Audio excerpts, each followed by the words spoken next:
The following is a presentation of iRacing.com Motorsports Simulations on LSRTV, the voice of sim racing.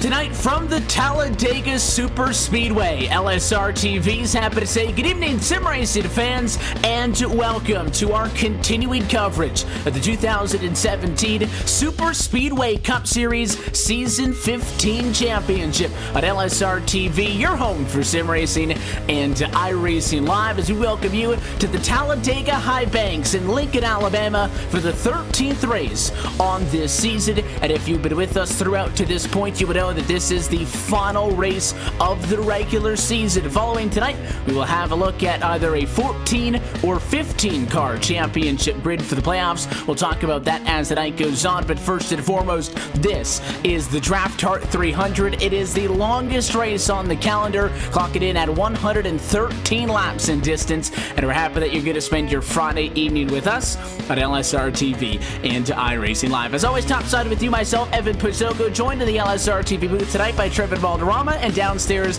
is the lovely and talented Cisco Scaramuza, twisted and tweaking at aisles, and bringing us to you this evening. And Trevin, we've come off of a rash of exciting finishes, but up until 1 week ago, we had yet to see a repeat winner in any sense of the imagination. But Rodney Wofford took home his second win of the year at Daytona last week, which broke what to at that point was an 11-race different winner every single time streak. So we come into tonight with 11 drivers trying to use those wins to get into the playoffs, but that door's still wide open. If you're not inside of what is the top 14 now, and you're still inside of the top 5, that means there's 11 drivers who can get an automatic ticket to the playoffs with a win here tonight. Yeah, this series is very competitive. You know, you saw all different drivers throughout the 11 races, or the 11 different race winners that we had, and last week we did see our first repeat winner. So this is a very, very competitive series. I'm really looking forward to seeing this race. As it is a long race. We have 113 laps at this high bank track. A lot of guys are going to be fighting to keep their positions or move themselves into the top spots in the standing.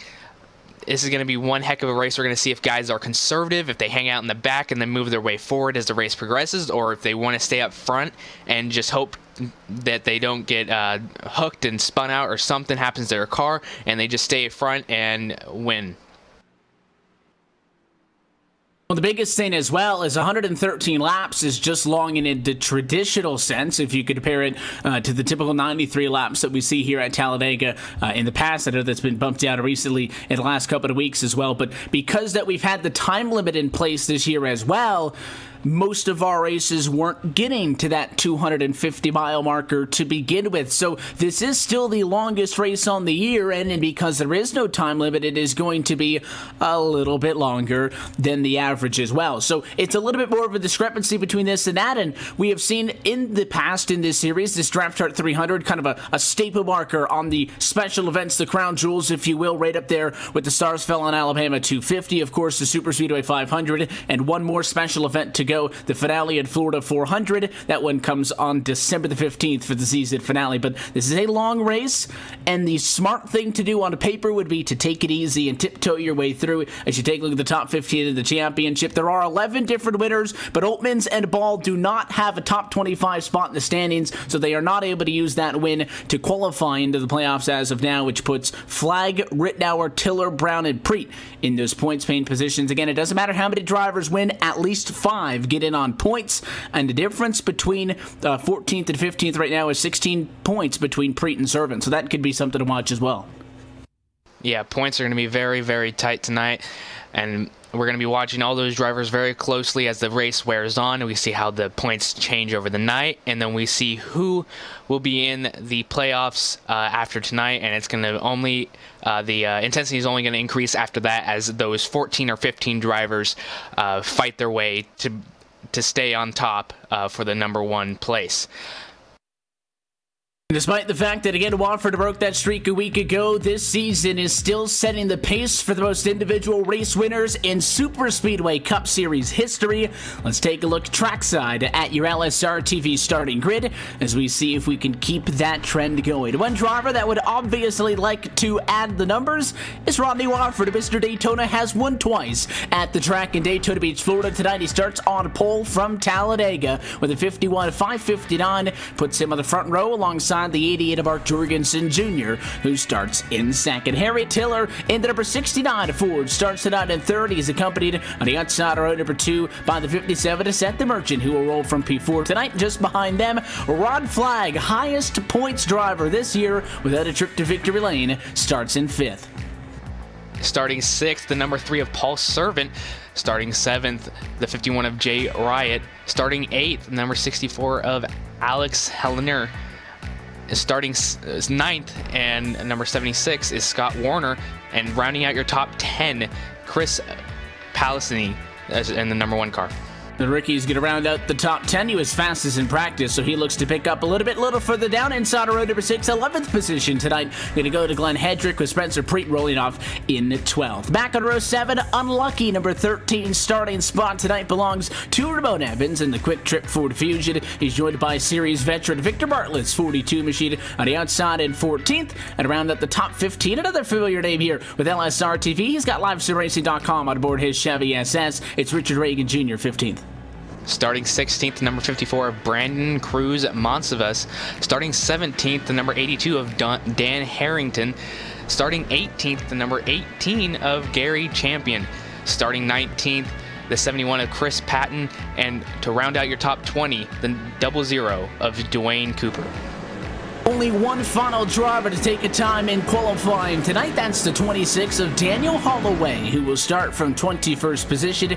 Everybody from this point on back in on provisionals. That includes 22nd position for Andrew Berger. Ray Rittenauer the second in 23rd. Travis Brown 24th. Mike Schultz in 25th. And then Tom LeBar and Sean McCarrick 26th and 27th. So look top to bottom at your LSRTV starting grid. Again, we're happy that you're with us for tonight's Drafthardt 300, the longest race on the annual Superspeedway Cup Series calendar, but it pays just out like any other race. The opening 50 laps of this contest is going to be the opening stage. Bonus points to be awarded to positions 1 through 10 at that marker, and then we will race from that point on to the end, 113 laps deep here tonight from Talladega. A win to anybody currently scored 15th through 25th in the points gets you an automatic berth into the playoffs, as 1 through 12 right now sit locked in essentially mathematically by both wins and on points. But there's a lot that could still be determined this evening. It is what makes these Friday night Superspeedway specials so fun, and we're happy that you're a part of it once again at LSRTV and iRacing Live. The pace car is going to dive into the inside lane this time and to put the field in the hands of the number 7 Rodney Watford. Again, the driver, only person this year with 2 trips to victory lane. That win put him back on top for the most wins in series history. And it looks to pad the numbers tonight. He's joined on the front row by maybe the fan favorite, the Grey Ghost this week, the 88 Chevrolet of Mark Jorgensen Jr. The pace car is now dropped off and in. How patient will you be over the course of 300 miles at this 2.666 mile Superspeedway as they get set to put the power down and head to turns 1 and 2 for the first time? American Ethanol green flag in the air, and we're Drafthardt 300 racing. Number 88 with a great start, now diving down to that bottom line. Number 7 going to look to hook up with him, while the number 57-3 all stay up top, trying to get something happening on the outside early on in this race.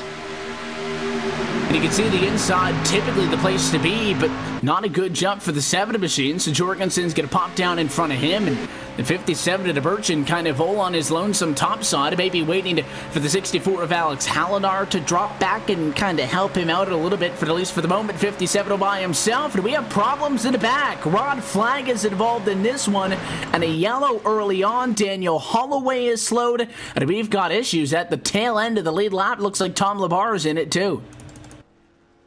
Yeah, the number 10 had dropped down, trying to maybe drop back in the pack, maybe be more conservative, but he was just wrong place, wrong time as the crash happened behind him, but they all slid and got him in the right rear and just spun him out into the wall. And I'm not sure what that move was. If he thought he was clear, he might need to get an updated prescription, and it wasn't like he turned up into him. I think he was just trying to merge. Again, they were so side by side, though, that I have to think the 26, there was no way he thought that they were going to get in line. And I don't know if he really felt like he needed the side draft at that point, but I can't excuse that one. You can't do that in 26th position on the opening lap of this race. We talked about patience. There was none of it back there. Yeah, patience is going to be a big factor in this long race, and you clearly just saw it as they just had none of them, and they were fighting like it was the last lap. You know, it's going to end your night really early if they continue to do that, as we have a limited amount of cars, and they only have one extra car in the pit, so it's going to be interesting to see how people handle themselves and continue to be patient and just wait around.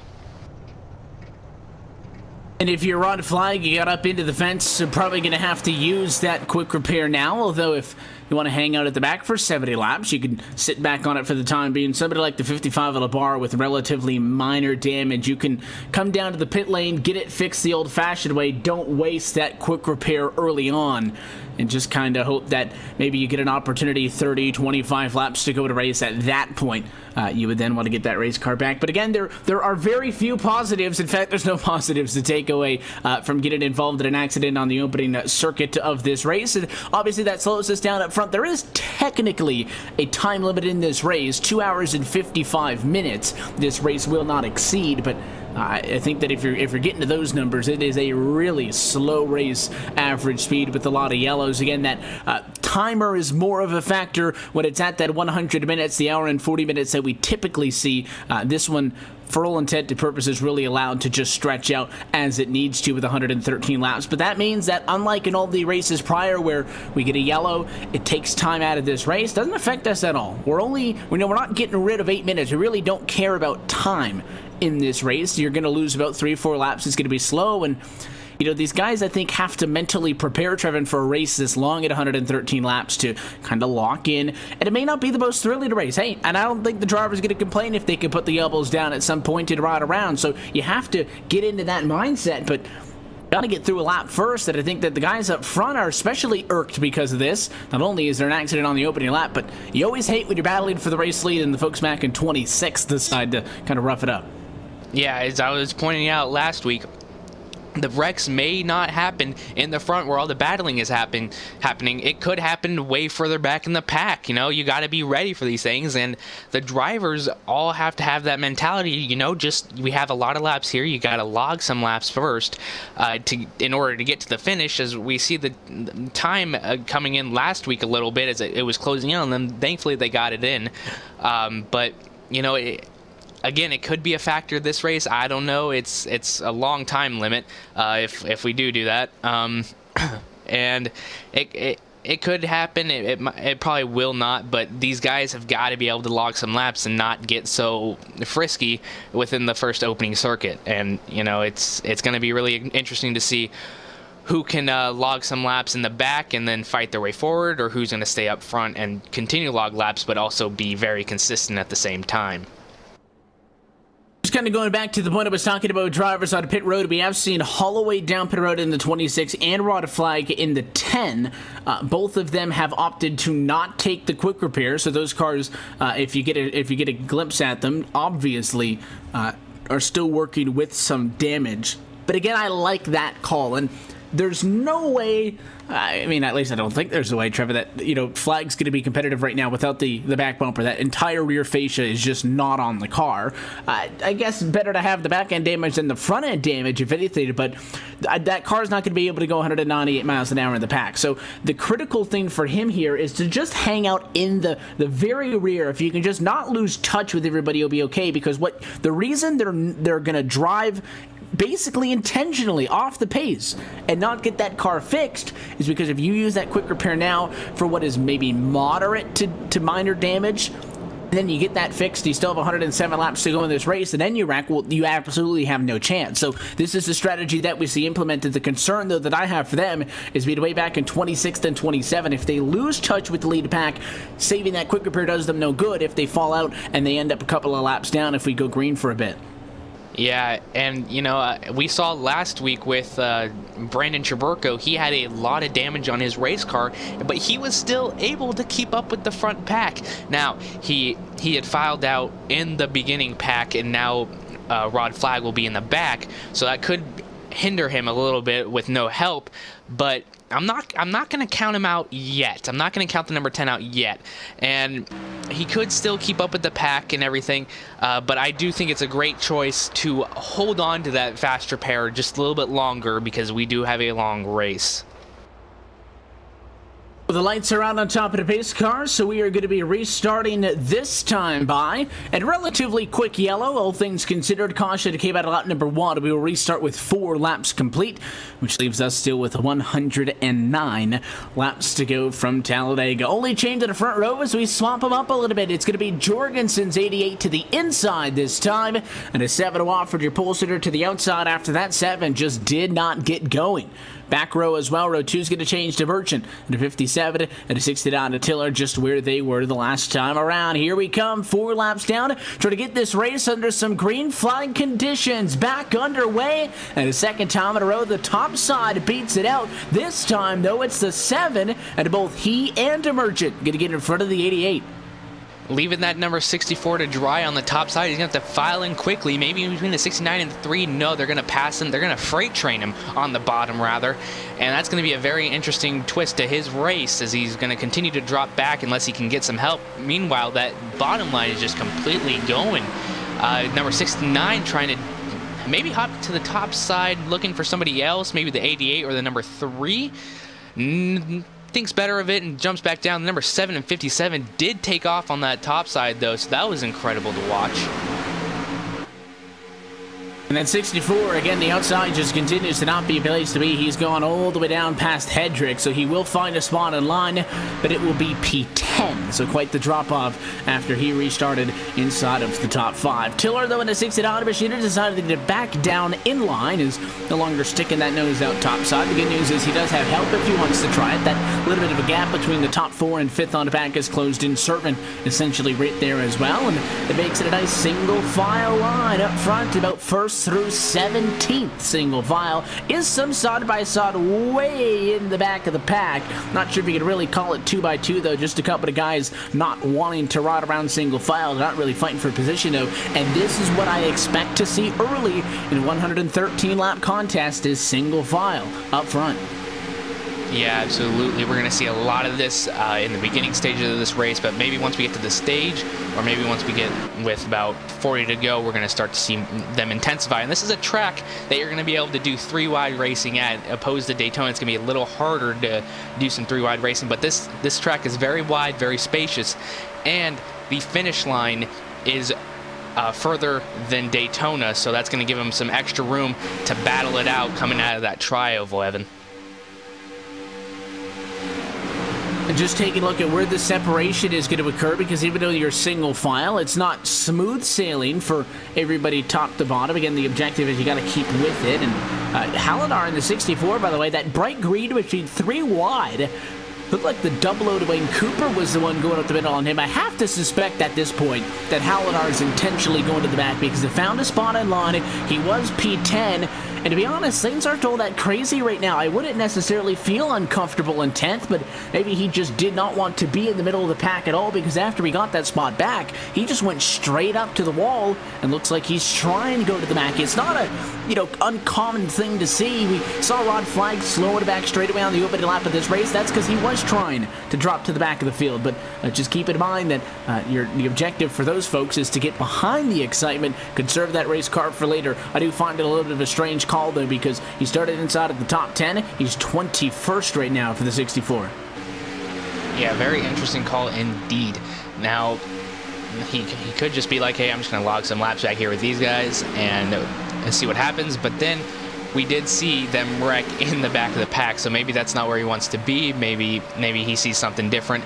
However, Rod Flag being able to maintain a good pace, so maybe he was just going to fight it out like Brandon Traburco did. However, he is in last place, but he does have a drafting buddy, Daniel Holloway, and they're keeping really good, staying further enough, and they're waiting for the stage to end and maybe get back racing with the rest of the pack. Now this is a waiting game. Obviously, something that we've spent plenty of time talking about this season is the revised way that these races are going to go with the stages and such, but something else that has made these stages so exciting is the fact that we've got a lot less fuel in these race cars, and despite the early yellow, I still don't think we can make it.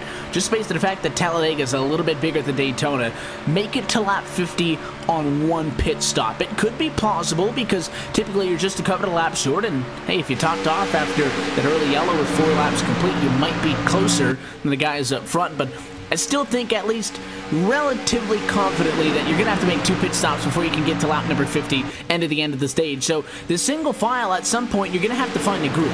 And I would say that it's never too early to start chat with the folks around you if you got a teammate on your back bumper. It looks like at least the top 3 have been working very well together. Jorgensen didn't get a good jump, but he told the 7 to the 57 when they cleared him, they were able to get down in front. You got to find some friends, and this is where the rookies have really been having issues tonight. The likes of Tiller and some of the other guys, even Michael Cozy Jr., who put it in Victor Lane just a couple of weeks ago, finding people to pit with.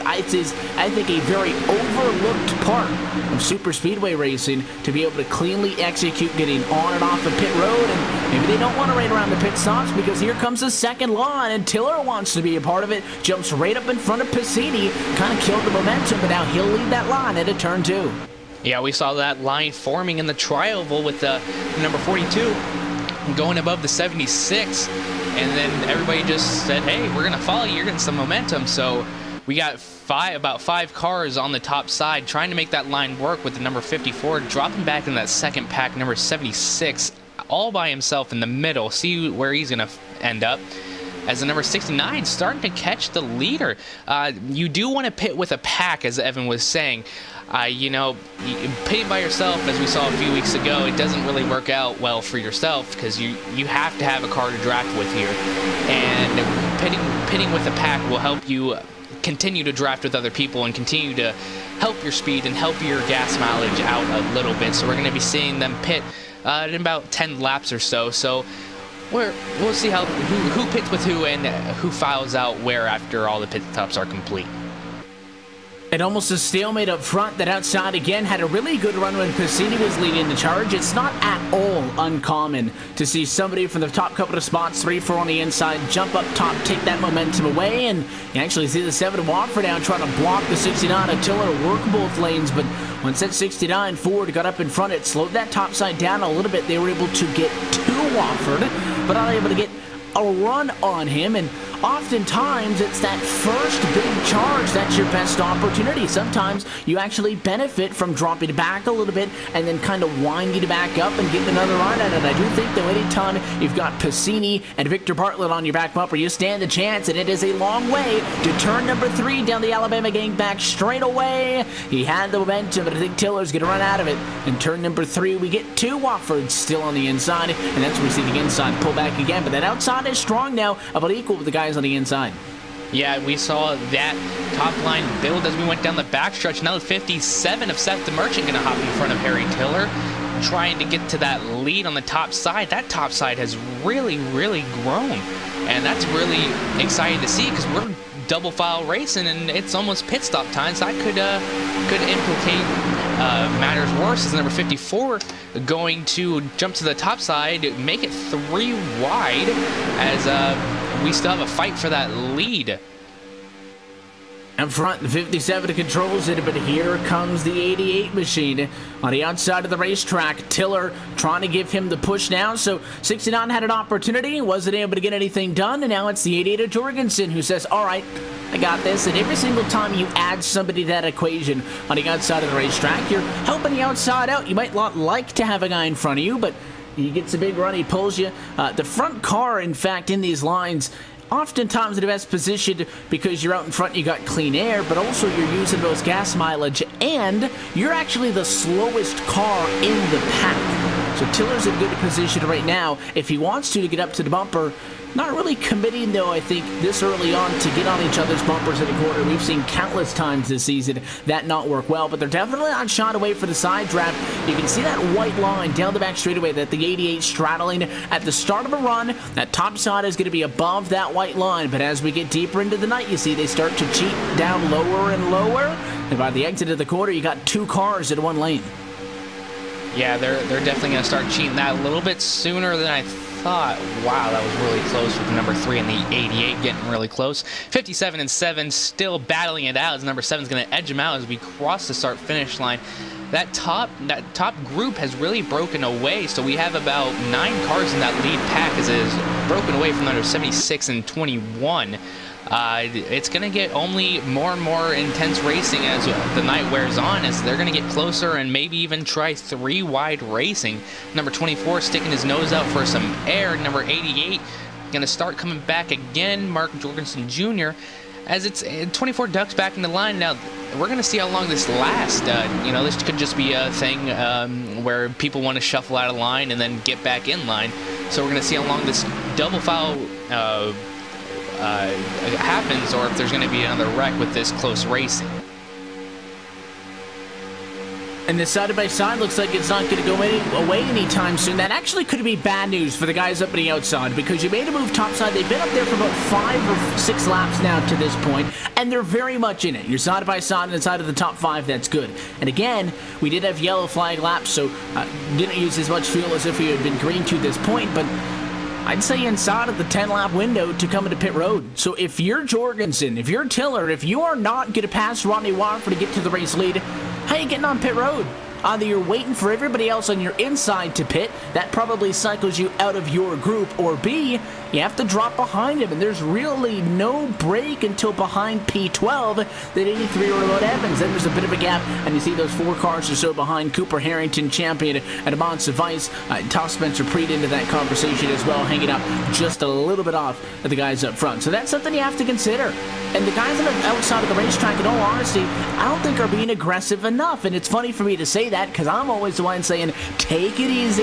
You got over 100 laps to go, settle it down. But as we come to 95 to go this time by, you're not pushing enough to do something. Look at the 57 to set the merchant. He jumps out from behind Wofford, and this is going to suck the 80 to Jorgensen up. But Jorgensen had absolutely no help from the one machine, or rather behind him, the 69 to Tiller. Tiller was just not pushing him at all those last couple of laps. You need that if you're going to challenge. Yeah, you're going to need that extra help, absolutely, especially at a restrictor plate track. You got to get that extra bump down the back stretch, or down the short chutes in the coming into 1 and coming out of 4. The number 88 is going to push the 57 to the front. As Evan was saying, you're going to have a tough time finding a way onto pit road if you're on that top side. So either fall back in line somewhere where there's a hole, or just wait and shuffle yourself out of that pit cycle. It's going to be interesting to see, as we saw the 51 last lap duck below that yellow line, seeing what he was doing, maybe getting some fresh air in his car. That's going to be another factor in tonight's race with all the pushing that's going around. It's going to be tough to get some air in your car most of the times, especially if you're going 3 wide and you're in the middle. So engines could blow up throughout the race. And it's something we've seen as well, especially daytime conditions like right here at the Talladega Superspeedway. It is 78 degrees out, but it's 113 trackside. As you see, for the first time tonight under green, a change for the race lead. Proved to be a nice gamble for the 57 to set the Merchant. He goes in front of the 7, and we're back to where we were a couple laps back, with Jorgensen leading the outside charge. Only difference is Victor Bartlett's 42 also decided to slot up in front of Tiller. You saw that when we were on board with the 69 as we came into turn number 4. So let's see if the 42 can give the support to the 88 that he needs, but the Merchant out in front at the moment. The point I was going to make, as we had seen that battle on the race lead go down, is that the higher track temps, the higher temperature in general, not only affects engine temps, but also kind of eats away at the tires a little bit more. So expect, folks on pit road to be trying to take at least 2 tires, if not 4, just based on how long you're going to have to sit in the box in the first place to get a full fuel tank filled up over the course of the night. If it's not 4, 2 lefts here, 2 rights there, back and forth, because that is a factor in a race like this. It is, and tires and fuel is going to be a big thing as we go to a track like this and have a good green flag run and it's hot.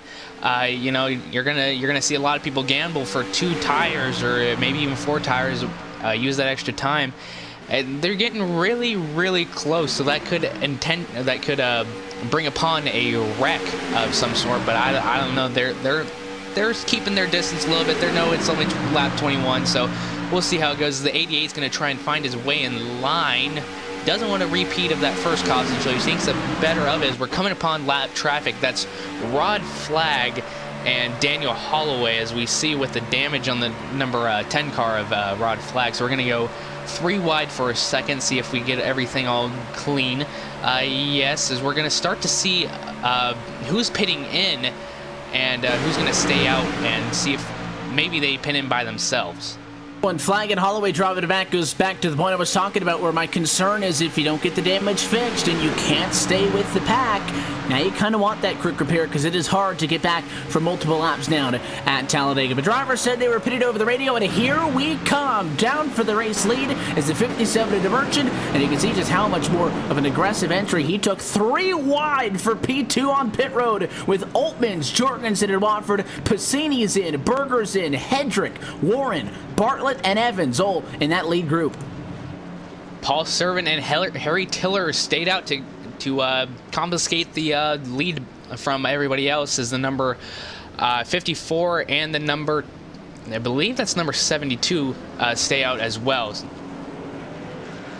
For those who pitted, it was a mixed bag. At least the Merchant from up front decided to go with no tires. The 24 machine a little bit further back of Andrew Berger did decide to go with 2 tires, but I would expect these 2 up front to want to come down and pit. Paul Servant and Harry Tiller.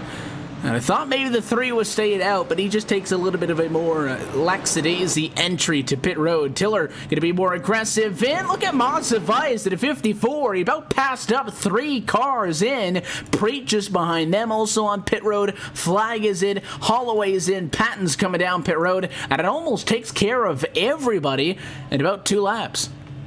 Yeah, we see the number 54 coming into pit road. I haven't seen his car get jacked up yet, so I don't know if he's going to be taking tires. Paul Servant or Rod Flag comes in and he gets the fast repair in his car. He's going to also take 4 tires as well, so we're going to be looking for Rod Flag to maybe get his lap back if there is another caution. Biggest thing for him, I think, is he's not with the group, and that damage put him in that position. I'm not sure if now making that retroactive call to now get the quick repair is going to do him much favor, but again, mixed bag on a pit road. Some drivers fuel only. In the case of Vice, Tiller as well was somebody who decided to go with 2. And I watch these guys at the inside of the racetrack. 69 is going to try to blend back up. He is the lead car of this second group, and there goes the 57. He pitted a lap earlier. He's had an extra lap to get up to speed, and interested move by Holtmans to use the apron to get on by, but the call to pit that 1 lap sooner appears to be the call. The 57 who decided to pit first took no tires, fuel only, is going to be able to maintain the race lead, and he'll get back to the top of the scoring pile on this time by. Yeah, as we see pit stops throughout the race, it's going to jumble everybody up, but at the end of the day, it's going to be who you can pit with and who you can be able to run with.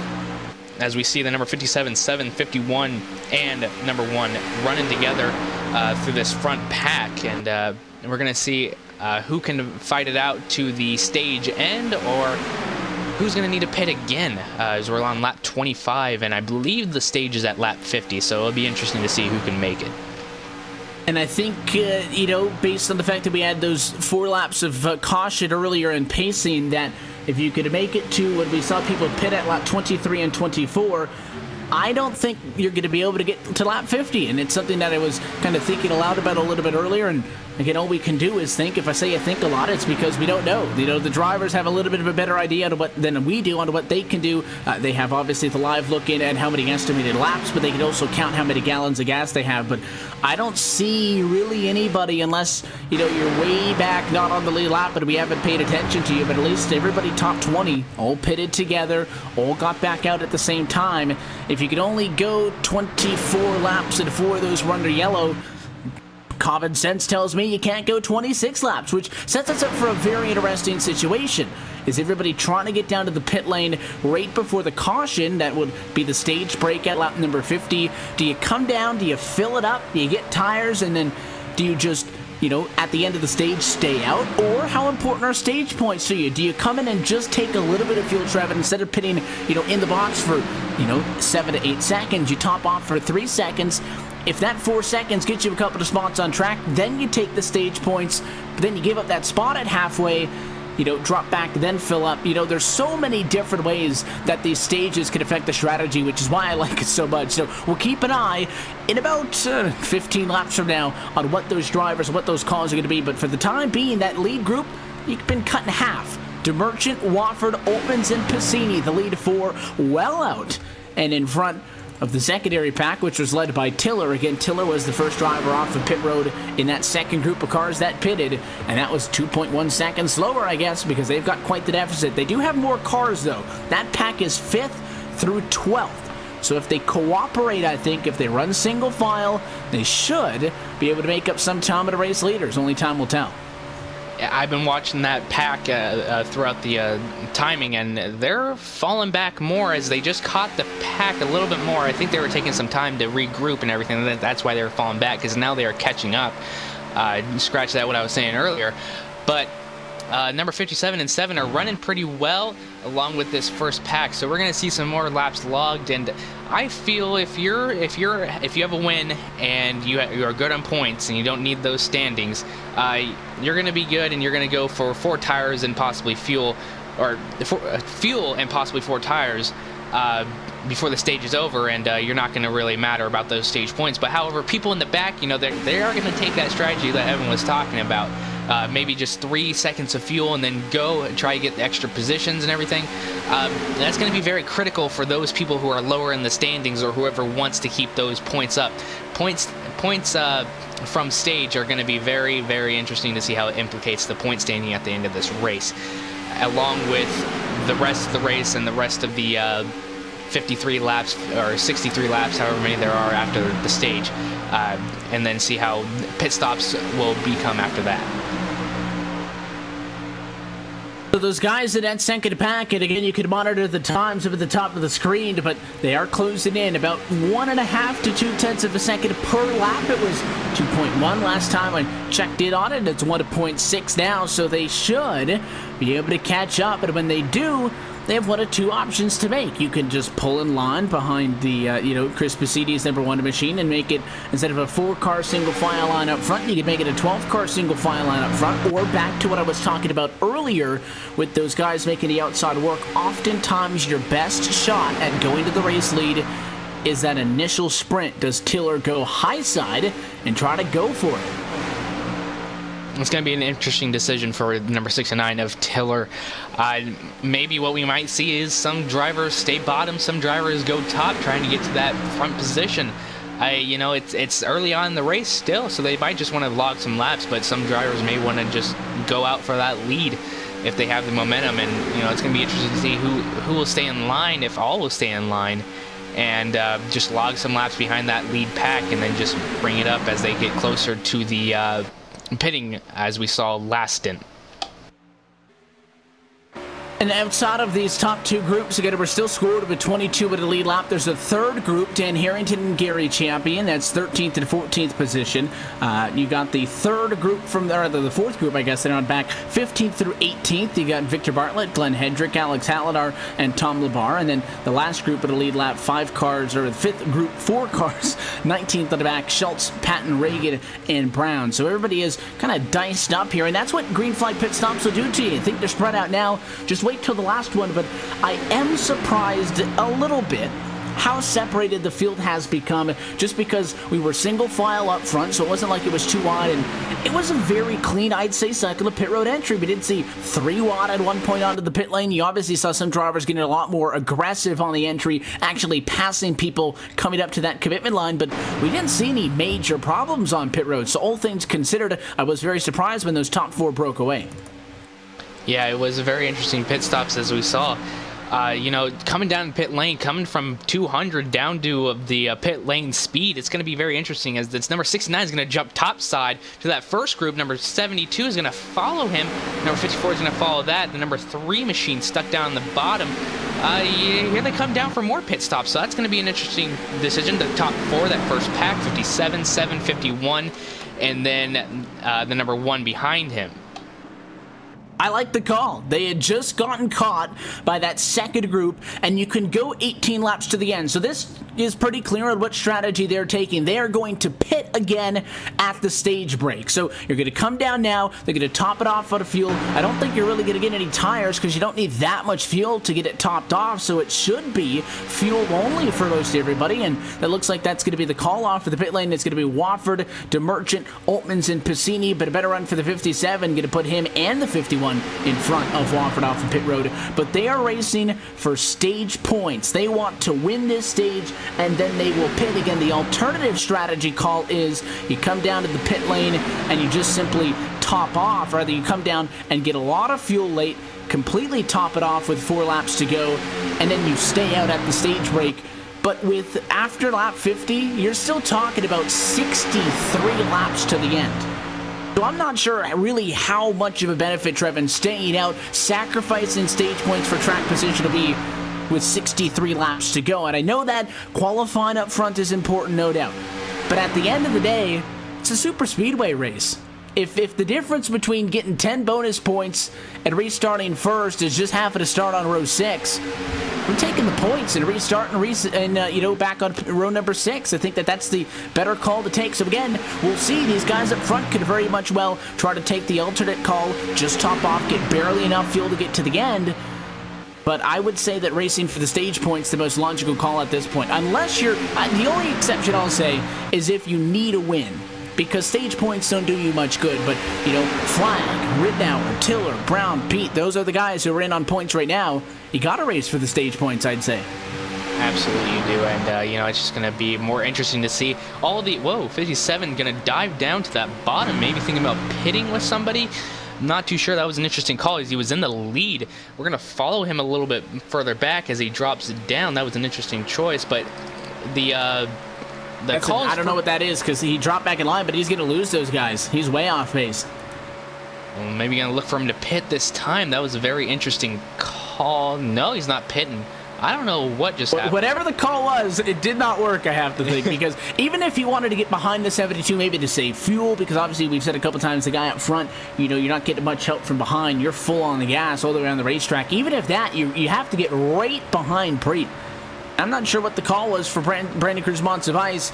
I'd like to think that he knows what he's doing. He's a race winner this season. He's got 2 wins in the Superspeedway Cup Series.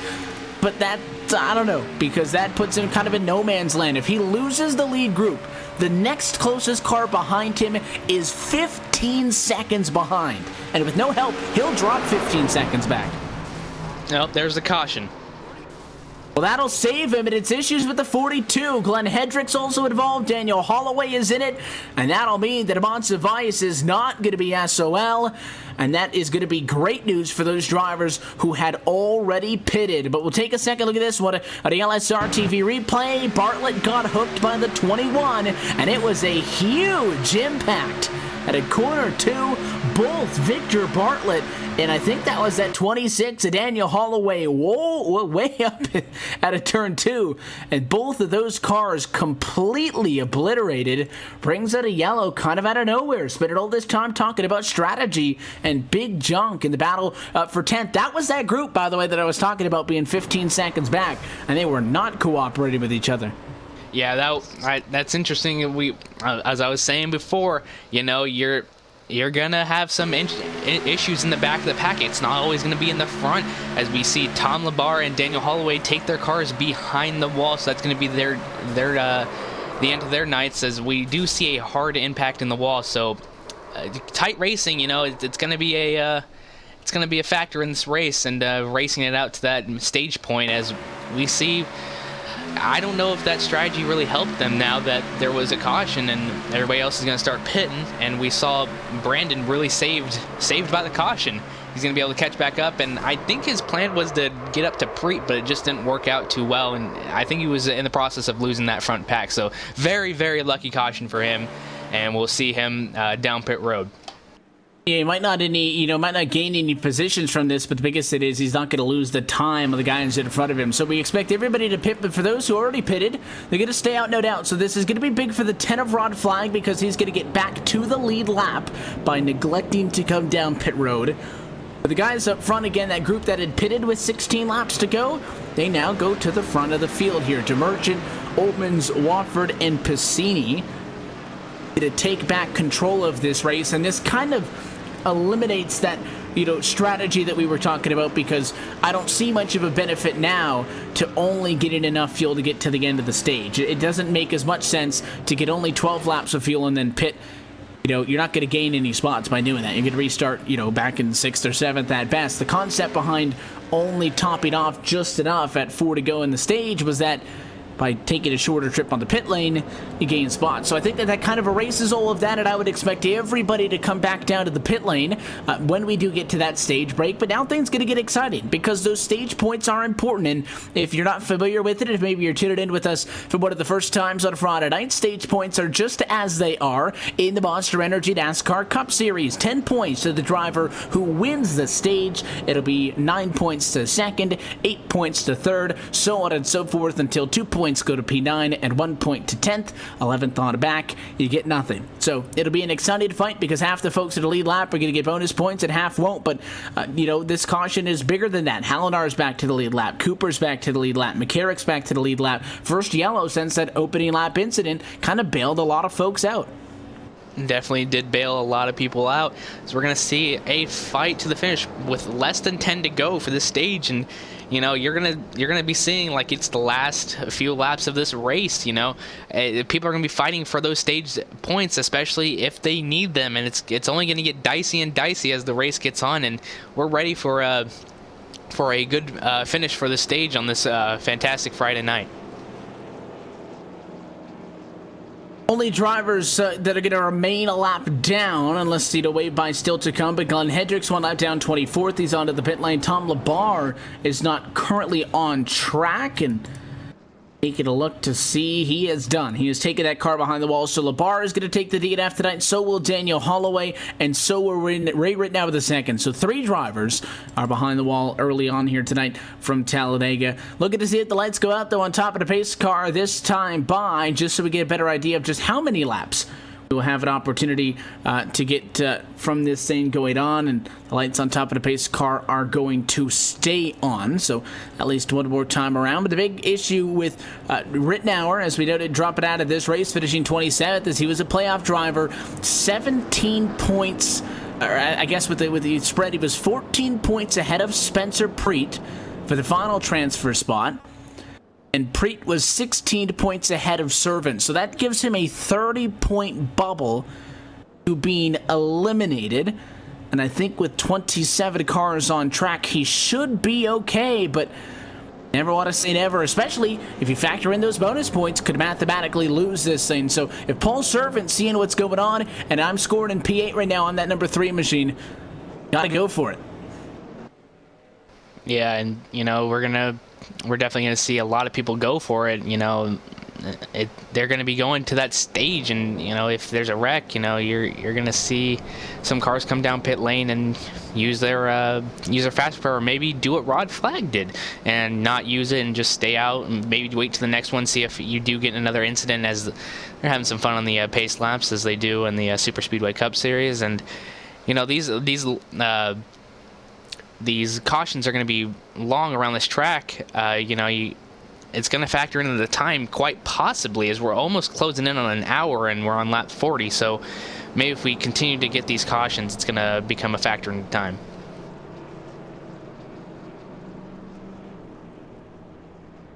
So the field is looking to get doubled up. I believe we saw some contact under the caution flag between Harry Tiller and the 50 with Jason Altmans. The 69 machine had driven up side by side on the front, and again, Tiller not slated to restart up front. He was just going up to say hi to the folks up there or something, and contact between he and the 51 machine, and I can't quite provide any context to that. I don't know what that was about.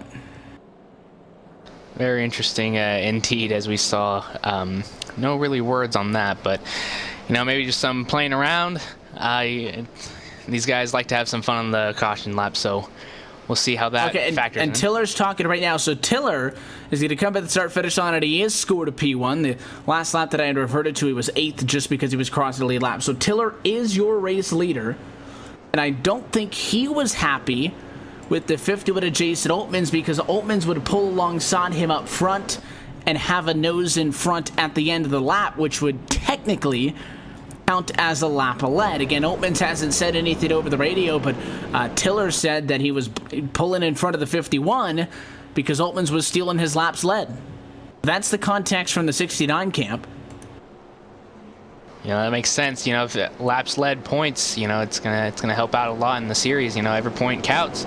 They're going to get very defensive over it. So we did see some contact and some Harry Tiller say, hey, you got to stay back there. They are going to be side by side on the front row, so if there's any sort of bad blood amongst those two, Tiller's, explanation is that he doesn't want the 51 leading at the start-finish line, and they're going to be side by side. So if we had already told you that it was going to be fun coming to the end of the stage, and a little bit of a longer yellow this time around with the the folks who had to be one lap down, one extra lap because pit road opens a lap later for them. But we are going to restart 40 laps complete and 10 laps left to go in the stage, and the guys in the front row aren't happy with each other. So that means it's going to be even more fun to watch. Absolutely, as we're just going to see the intensity ramp up with the closing 10 laps of this stage, and it's going to be very interesting to see how that 69 dropping back now. Very interesting choice there. Yeah, Tiller is going to be forced down to the inside, so to add to the drama, I don't see any sort of a specific penalty that was assessed to him, but he is going to drop to the back, and the front row is going to change up. Now Tiller's going to try to get back up front. So I think there may be some sort of a discrepancy with the timing and scoring on the iRacing side of things, but the 69 doesn't have a spotted line, so there's going to be a couple of black flags, I think, that race control is going to have to deal with. He now jumps in line behind the 7. And we'll try it again. This is where I thought we would be. This is why I thought I said Tiller was deeper in the pack, because I had thought that DeMerchant was up front, but something with the scoring told him that he was P1. But I do think this is the correct front row as Altmans and Seth DeMerchant come side by side, and we put that headache beside us and try to get this race back underway. Yeah, that was a very interesting pace, yellow flag, but now we're going to see some drivers try to get single filed out as number 3 tries to duck below that below into that bottom line. 3 cars stuck on the high side. 69 going to come up, join that pack, as we have 4 cars versus about 2.5 with that break. Now 88 going to jump back down, try to suck back up to that 7. 51 going to be edging out into turn number 3. Number 1 going to push him. 69 still there. Very interesting fighting going on in this front group. Side by side, 3 on the inside, 3 on the outside. Again, nobody has to worry about getting in line to get the pit road because you're good on fuel to the end of the stage. And Tiller abandons the top side. He'll become the 4th car in line down low with the 51 and the 1, trying to work the outside of the racetrack. Again, the critical thing here is the end of a stage is not like the end of the race. If we get a caution with 4 to go, we don't know who's going to get the stage win depending on when that comes out. The field isn't frozen at that time. Race control could say, okay, stage end at the yellow, or we could pace across it like we've seen in a couple of weeks past. I know in recent weeks, race control has been leading to if the yellow is going to bridge to the end of lap 50, the field will be frozen, but I can't promise that unless we see that situation. But in a perfect world, we come by this time, 8 laps to go at a stage. We get 8 laps of exciting green flag racing to the end, and the math is very easy on telling you who gets the bonus points, and then we restart with about 60 laps to go after the yellow. But they are single filed out right now, interestingly enough. Yeah, it's a very interesting call. As I'm seeing, single file racing, you're going to want to get double file. You're going to want to get those extra points. So we'll see how long it takes for them to go double file, and who's going to stay up there. Is number 69 going to try and go up there, try to get that number 72 to go with him? But they're going to need more cars on the top side in order to get some momentum going for this to get to the front. As the number 57, Seth the Merchant, still leading the pack with Rodney Wolford right behind him. We do see this sometimes late in a race. Everybody wants to drop back because they don't want to get boxed out, and they would rather have a little bit more control over their fate. But it looks like Tiller, two of the rookies. I talked about the rookies that they have sometimes some issues trying to find people to work with. I guess the best solution to that is just work with one another. So they're going to go top side, the 72 in line, but I just don't see 2 cars doing it against 5. And you can see them, especially when you try to make a move topside in the entry of the corner. When you're topside, you're going up those 4 degrees of banking, or the 4 stories, rather, of 33 plus degrees of banking. When on the bottom, you're kind of diving down into the bowl. And I think that's why Tiller and the 72 have so far been unsuccessful into breaking into the outside, and they'll drop back down and maybe try it again later. Yeah, they like to go up in the front, or go up to the top side and going into turn 1 or coming out of the turns. We're going to see the number 3 join the pack, as number 51's really indecisive about it. We've seen him hop up a little bit halfway and then jump back down. So maybe he's thinking about it. Number 7 as well doing the same thing. 51 going to jump up along with 69. 72, 3 jumps back down to the bottom along with the number 54. See it dissipate. Number 51's going to think better and keep his place in the bottom of the line. They're going to need more cars definitely to get this thing going, so they're going to try going down the backstretch. 51 trying to get to that front. We'll see if the number 57 blocks it. Yes, he does, as that's going to open up the door for the number 7. See what happens on that bottom side as well, as we have 4 versus 5 now. And that's a number that you could work with. Those guys up at the outside of the racetrack have a legitimate shot at this, and it always helps when you get 2 guys from up front on the inside to jump out to kind of suck those cars up. In this case, the 69 and the 72 forward, and we have a legitimate challenge now for the race lead as Seth the Merchant from the inside lane to the outside lane, as he went up to slow the progress of Altman's, now finds himself having to champion that outside because the 7 Watford filled that gap down low. And Merchant's attempted maneuver to control the lanes is going to hurt him, and Tiller got all kinds of sideways at a turn 2. I don't know if he was trying to go to the inside or just got loose, but that car was sideways. He hangs on.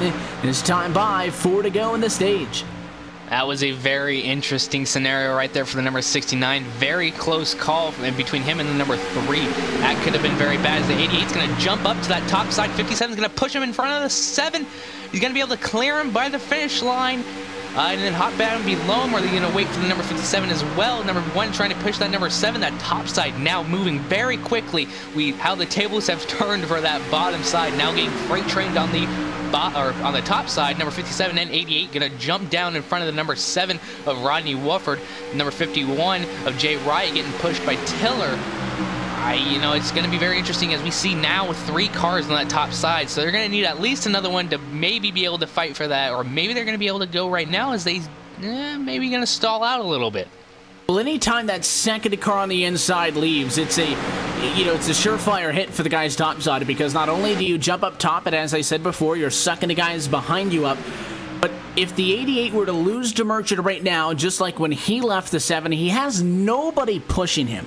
So he's going to fall back to the 7, while the guys at the outside are getting sucked up on that lead car's back bumper, and that's why they got such a fantastic run out of nowhere. So 4 on the inside, 3 on the outside. Again, everybody right now in a points-paying position, but they want the 10 points, and there goes the 57, and the 88 of Jorgensen is going to get a taste of his own medicine, and he'll get passed by 2, maybe 3 cars as we head to turn 3. DeMerchant clear, Wofford clear, not quite for Oltmans. Seeing a lot of leapfrogging going on between that top line. You know, you just get a few more cars up there, and then they just boost out of nowhere and go in front of that bottom pack is the number 54, and 3 are trying to join that high side party. Maybe going to force another line. I don't know if they have enough cars to do that, however. But the number 57 going to jump back right in front of the number 88. 51 and 7 going to work together, try to get to that front. 72 and 69. Almost getting a little bit of a skirmish right there as they get a little bit on the loose side as they're going to break away. The number 3 going to take advantage of that little incident and hop in front of the number 69 and 72 as Brandon a little further back behind that bottom line, going to try and find his way up between the number 69 and 3 possibly. If he sees that chance, he's probably going to go up there and take it. Let's just hope he's clear, or else we'll see another first incident that we saw at the beginning of the day. Yes, no, 69 is going to drop down behind number 54, try to get to that front pack again. We see a lot of diciness happening up in there. You know, 24 now entering the party behind the number 72. This is just getting more and more intense. It was 1 to go in the stage that time, and we have a battle for the race lead in the works. Jorgensen was the next driver to slice and dice his way out of line, but I'm not sure his call is going to work. He will drop back, and if that 1 can clear the 88, it's all set up for Piscini to try to go to the outside. If he doesn't go there now, though, what's the call going to be at a turn 4? Does he take the 9 points, or does he push for that little bit extra? Does he go high? Does he go low? Are we going to see a battle for the stage win? Here we come at a turn number 4 from Talladega. Keep an eye on Wofford and the idiot of Jorgensen behind, but everybody is chasing. Seth the Merchant in the 57 machine will go 3 wide behind him, and the 3 is going to lose it. Servant spins as DeMerchant wins the stage, and Paul Servant is going to come across the line in 10th, get a bonus point, but wreck his car in the process. That was quite the last lap. I was expecting someone to, you know, get loose maybe, as we saw in the weeks past. While all that excitement was happening up in front, Travis Brown gonna pull his car behind the wall, so his night will be done, as we saw Seth the Merchant take those 10 points. That was quite the finish to that stage.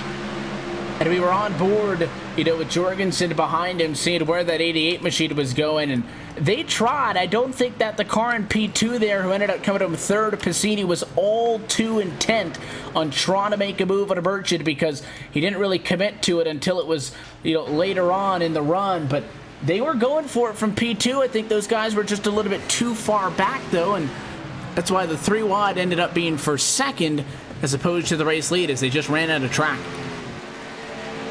Yeah, that was quite the finish. That was one of the best finishes I've ever seen on the stage end right there. We're going to re-rack them and then have, you know, 60 laps, or less than 60 laps actually, to the finish of this race. So it's going to be quite the finish now that we're going to be basically restarting the race and then fighting for the finish.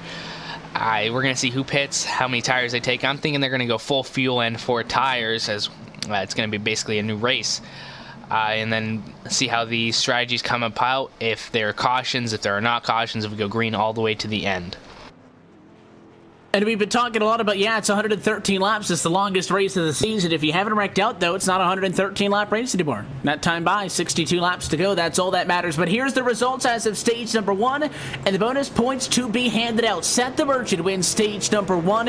He will walk away with the 10 points. That's his first stage win on the season. Ronnie Wofford gets 9 points for coming home 2nd, 8 points for Mark Jorgensen Jr. 3rd, 7 for Chris Piscini in 4th, 6 for Jason Oltmans in 5th, 5 points for P6 Spencer Preet, 4 points for Brandon Cruz-Monsivais, 3 points for Andrew Berger in 8th, 2 points for Dan Harrington in 9th, and then it was the 1 point for the 3 machine of Paul Servant, who has dropped back a little bit after wrecking across the start-finish line. So drivers are headed to the pit lane this time. Let's see just what they do decide to go. Obviously, because of the yellow, nobody went for that small top off to the end. Everybody's going to want to get him full of fuel. DeMerchant goes right sides. He's also going to go with left side, so it is going to be a reset button for tires. He's not the only driver making that call, though. Another 57 still in pit road. Doesn't look like he has any damage, so I don't know if DeMerchant got hit with a speeding penalty or what, but he had a clean stop, and he is losing tons of spots. I thought he was entering a little bit too quick to that pit lane. Looks like he's going to be serving it right now, or maybe he does have damage, as we're going to talk about the number 3 and how he got a little bit sideways. He did not elect to take that fast repair, so he's going to be staying down in pit road to get those repairs. That's going to be a good call right now because, they're on caution and it's going to be basically a new race. And number 54, as we saw earlier before that caution, he got a little bit hung out to dry and with that interesting call, but he recuperated and he got a good finish for that stage. DeMerchant's still in the box, so I don't know if it's a penalty because I don't think the penalty would be that long of a stop and a go in the pit lane. We do see under yellow, though, you'd think, well, how the heck do you speed on pit road under caution? The drivers do sometimes gas it up coming to the line, but he was very well inside of that 55-mile-an-hour window. Didn't really get a jump on anybody, so he's going to roll now. I didn't see any damage. Oftentimes, though, it's difficult to see. Maybe he had to go do something, had an issue with the computer, had to reset a screen or whatever, but he did decide to go with 4 tires.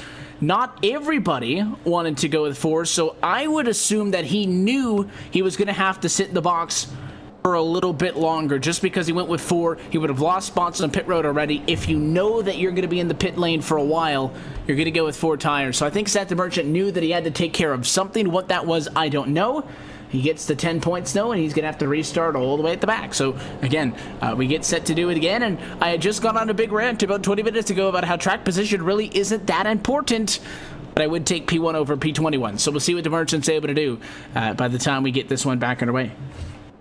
Yeah, and, track position not going to be all that important between the first maybe 15 or so cars, but definitely as we go down below that, it's going to be very important to stay inside that top and, stay inside that top draft, actually, as the race wears on. And, it's going to be very interesting to see all the calls now. As there's no more stages, this is going to be the last fight to the end, and how these strategies work out for all these drivers up front. And this puts Sean McCarrick in first and Dan Harrington in second, so that's going to be very interesting to see.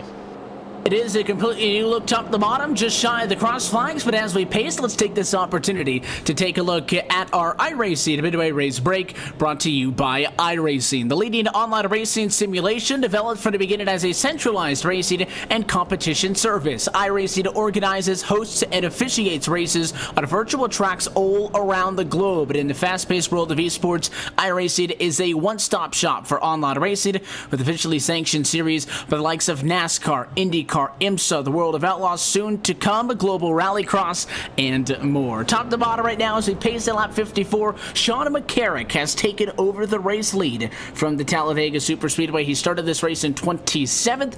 As it says now, he is your biggest mover. Dan Harrington right there in third, though. Harry Tiller's up to the number 3 position once more. Alex Talladar fourth, and Ron Flagg is in P5. Victor Bartlett scored in 6th at the moment. Pole sitter Rodney Wofford is 7th. Chris Piscini is 8th. Mark Jorgensen Jr. is 9th, and Jason Altmans rounds out your top 10. P11 is Dwayne Cooper, P12 Brandon Monsivais, P13 Scott Warren, 14th Andrew Berger, 15th Spencer Preet, Raymond Evans in 16th, Chris Patton in 17th, Mike Schultz in 18th, Seth DeMerchant in 19th, and Paul Servant in 20th. 21st position is Gary Champion, and then last car on the lead lap, P22, is Richard Reagan Jr. 1 lap down is Glenn Hedrick at number 21 machine. Travis Brown is 4 laps down. I think his night is done. The other cars as well behind the wall that are retired from this one. 25th Tom Lepar, 26th Daniel Holloway, and Ray Rittenauer II in 27th. That's been a look at your iRacing Midway Race Break. For more information on the wide variety of sim racing possibilities online, visit iRacing.com to sign up today. For a limited time, if you go to iRacing.com/World of Outlaws, you can take advantage of some exclusive promo codes and get yourself on iRacing for a 1-year membership for over 50% off the sticker price, or if you just want to give it a try, that is a 3-month membership also option for less than $5. If you've been thinking about it for some time, no better time now than to sign up at iRacing.com/World of Outlaws. Those promo codes going to be valid for the rest of 2017, and they are also only valid on new memberships only. As we look back up front, the 2 drivers who stayed out give up the front, so Tiller is going to assume the race lead, and the lap lead bonus points to the 2 who drop back and will instead be 1-2, now 21 and 22.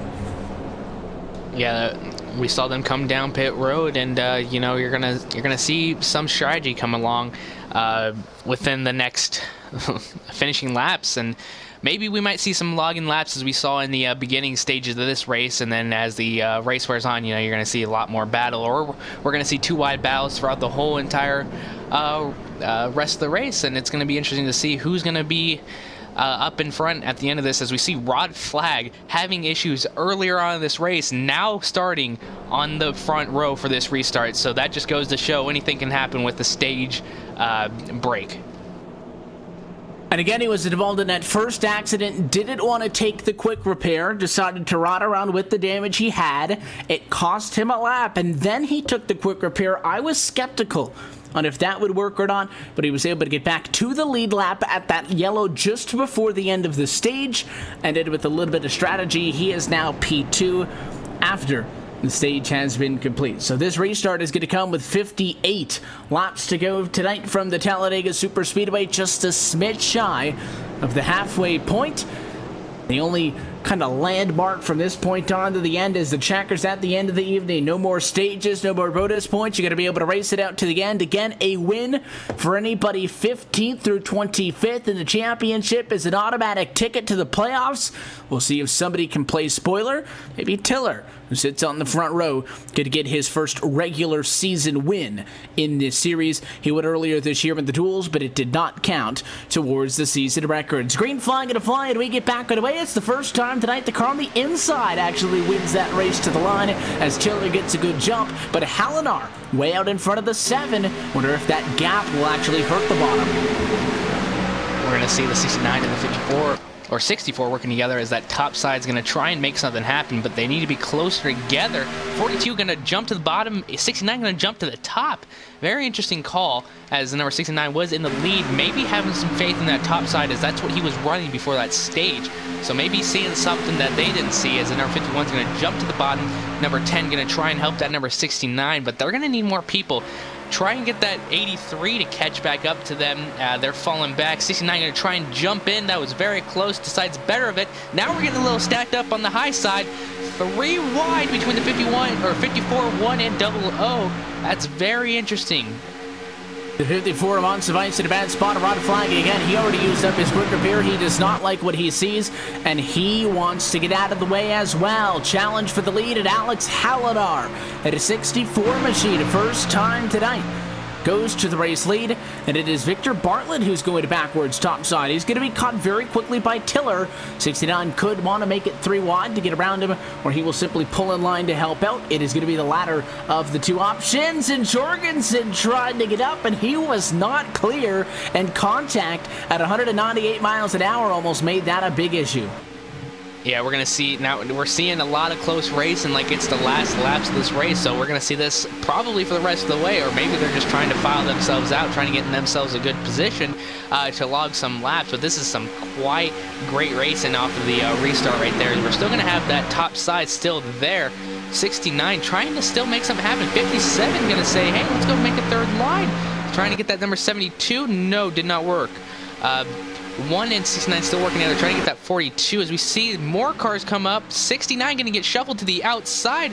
We're going to see what's wrong with him, as he's going to lose a lot of speed. That was a very interesting call. And Tiller's got some sort of a big issue. He's dropped way back, and Lost a lot of speed, and now there's issues up towards the front. Car down on the apron and slow. I think we're going to be okay. But somebody was way off the pace. It's the 71 of Chris Patton.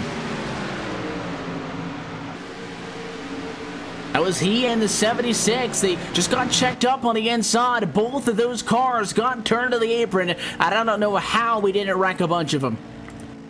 Yeah, that was a very close call between the 76 trying to let off and get to the 24 who was back bumper, but let off a little bit too much, and that just stacked everybody else up behind him. And that was almost very catastrophic. That was very impressive how they all saved that 24 are going to try and get back into that rhythm with the number 64. That almost breaks apart up front. We saw everybody very chippy on the initial start of this race, and that little bit of a hiccup in the middle kind of scared a bunch of people. We saw Flag, Montevice drop to the back, and then you saw us nearly wreck a bunch of cars in the center of 3 and 4, and now we're single file again. You see the 64 of Hallinar does not like not leading this race. He wants to get back up there and fight for it, but other than that, single file amongst the top, I would say 11 cars. Really, it's a 9-car lead pack. Divergent and Print are there, but they're not. They're about a half a second out of the back end, but the folks up front back into conservation mode, despite the fact that we are in the home stretch now past the halfway point. We no longer count up. We begin to count down towards the end of this race. These guys still wanting to conserve. Absolutely, trying to log some more laps, maybe to the next green flag pit stop, trying to make it to that, and then we'll start to see more chippy action as this race wears on. You know, we're going to see a lot more intensity as this race does indeed wear on, and we see single file action with Rodney Wolford and Jay Riot with the first 2 cars. We'll see who tries to jump out of line and who follows that as we wear on. And just kind of scrolling through the field here, that, yeah, the guys up front are where they are. And Tiller, all of a sudden, again, this race just fell apart for him. He's going to stay low in contact with the 51 machine of Altmans. And these are the 2 that, again, if you remember from earlier on, made contact under the yellow. And the 51 just drove right into him. Where that was very interesting, as now the interesting call, because the 51 was in the lead pack. He just pile drive the number 69. That's going to bring damage to the 51 along with the number 69. So I don't know what's happening. Now we're bunched up again, and now double file again. This is, I've never seen this. Well, again, those were those guys, and obviously Altman's trying to make a point. The 69 holding the inside. Everybody else went up and around. I thought he was just going to try to buzz the tower, come nice and close, but Altman's just drove straight into him. And that goes back to when Tiller brake checked the 51 earlier under yellow. But if I'm the 51 machine, why? He's a lap down. You're on the lead lap. You just destroyed the front end of your race car. Gonna blow up. We've been talking about engine temps. That doesn't do you any favor at all. He's got a pit. Yeah, I don't get it. I don't understand what's happened. Maybe he got called to the garage for that. I'm not too sure. He's got damage. That car's gonna blow. If you hit somebody in the back end that hard and you see the damage on that Ford Fusion, I say it looks like a beluga whale to begin with, but if you flatten it up that much more, the engine's gonna blow up. You can't drive around like that. So is it really worth it?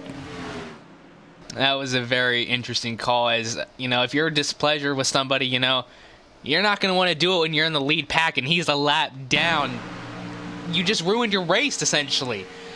He took the quick fix. He's going to leave the pit lane. That car is back to normal. He'll probably still be actually in front of Tiller in the running order because you don't lose an entire lap at Talladega Superspeedway to come down to the pit lane. But maybe if you really want to prove a point, that, hey, you say that it's worth it. But, you know, for somebody in that position, I'm not sure that I would agree that, you know, that's what you got to do. But, you know, Altmans is somebody who has won races so far this year, has to win all the way back in the Superspeedway 500, but is not high enough in the points to fight for the championship. So I guess it doesn't really matter to him. Tiller, on the other hand, trying to get in on points could hurt him more. Yeah, he might have just said, you know, I'm out of points, so, you know, why not get some retaliation, make myself happy. That's going to really hurt Tiller in the long run, as the number 1 going to jump down in front of the number 88. 24 leaving out to dry, trying to get that top line moving again, as there's only 2 cars now. Coming up on pit stops possibly in a little bit. So we'll see who comes down with who, and how this will turn out in the end of the race. Probably get about maybe 7-8 laps until we still see the first folks come down to the pit lane to be restarted this night after that lap 50 yellow, right at lap number 54 rather. It's the last time by 10 laps of green flag running so far. Just to update you, Oltmans has ended up 20th, last on the lead lap, and Tiller is currently 22nd. Who is a couple of spots off of the lead lap, and he is involved in damage now. I don't know what happened to Tiller. Tiller got wrecked by the 71, so there was more contact. He and the 71 got together. I didn't even see this. He was going a lap down a second time at lap 63, and it was the 71 machine. They were trying to go 3 wide. Tiller held the bottom. That was Chris Patton, and those guys just rubbed on each other, and I think it upset Tiller, and Tiller ended up wrecking out of this race. And the 71 wrecked out too, so he and Patton got together. I don't think that was intentional because those two didn't exchange words over the radio or whatever, but you squeezed some guys tight, and that's a 2-car accident, so we're going to stay green, but I completely missed that the first time, and Tiller is now completely out of this thing.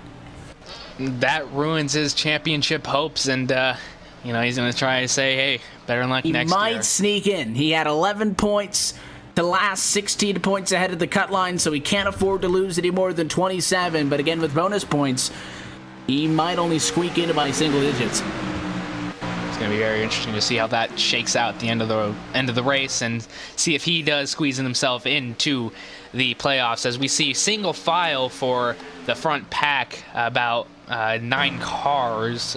We're going to start to see maybe some pit stops coming up in a little bit. Nobody's really challenging that outside. They've really calmed down, so maybe they're thinking to themselves, you know, we gotta stay low to get into pit lane. We don't really want to make ourselves up on the outside and not give us that opportunity. So staying down low is the place to be. So after all of that excitement, at least the battle for the race lead is still single file. So a lot of extracurricular activities have been going on up front. But at least the guys battling for the race lead have remained calm. There's that 51 of Oltmans. He is going to hold the top side there, and he now does fall 1 lap down after he gave that shot to Tiller and then decided to come down to get the quick repair. Looks like the 57 of the Merchant going to try to help him out. Try to stay in front of Hedrick. Hedrick is well behind this lead group, so as long as Oltmans just stays with these guys, he'll be comfortably the first driver a lap down. So if he get a yellow at any point, he would be the driver who would get back to the lead lap. So it looks like DeMerchant trying to help him out in that regard. Yeah, interesting call for that, as Seth Merchant going to fall back further in the pack a little bit.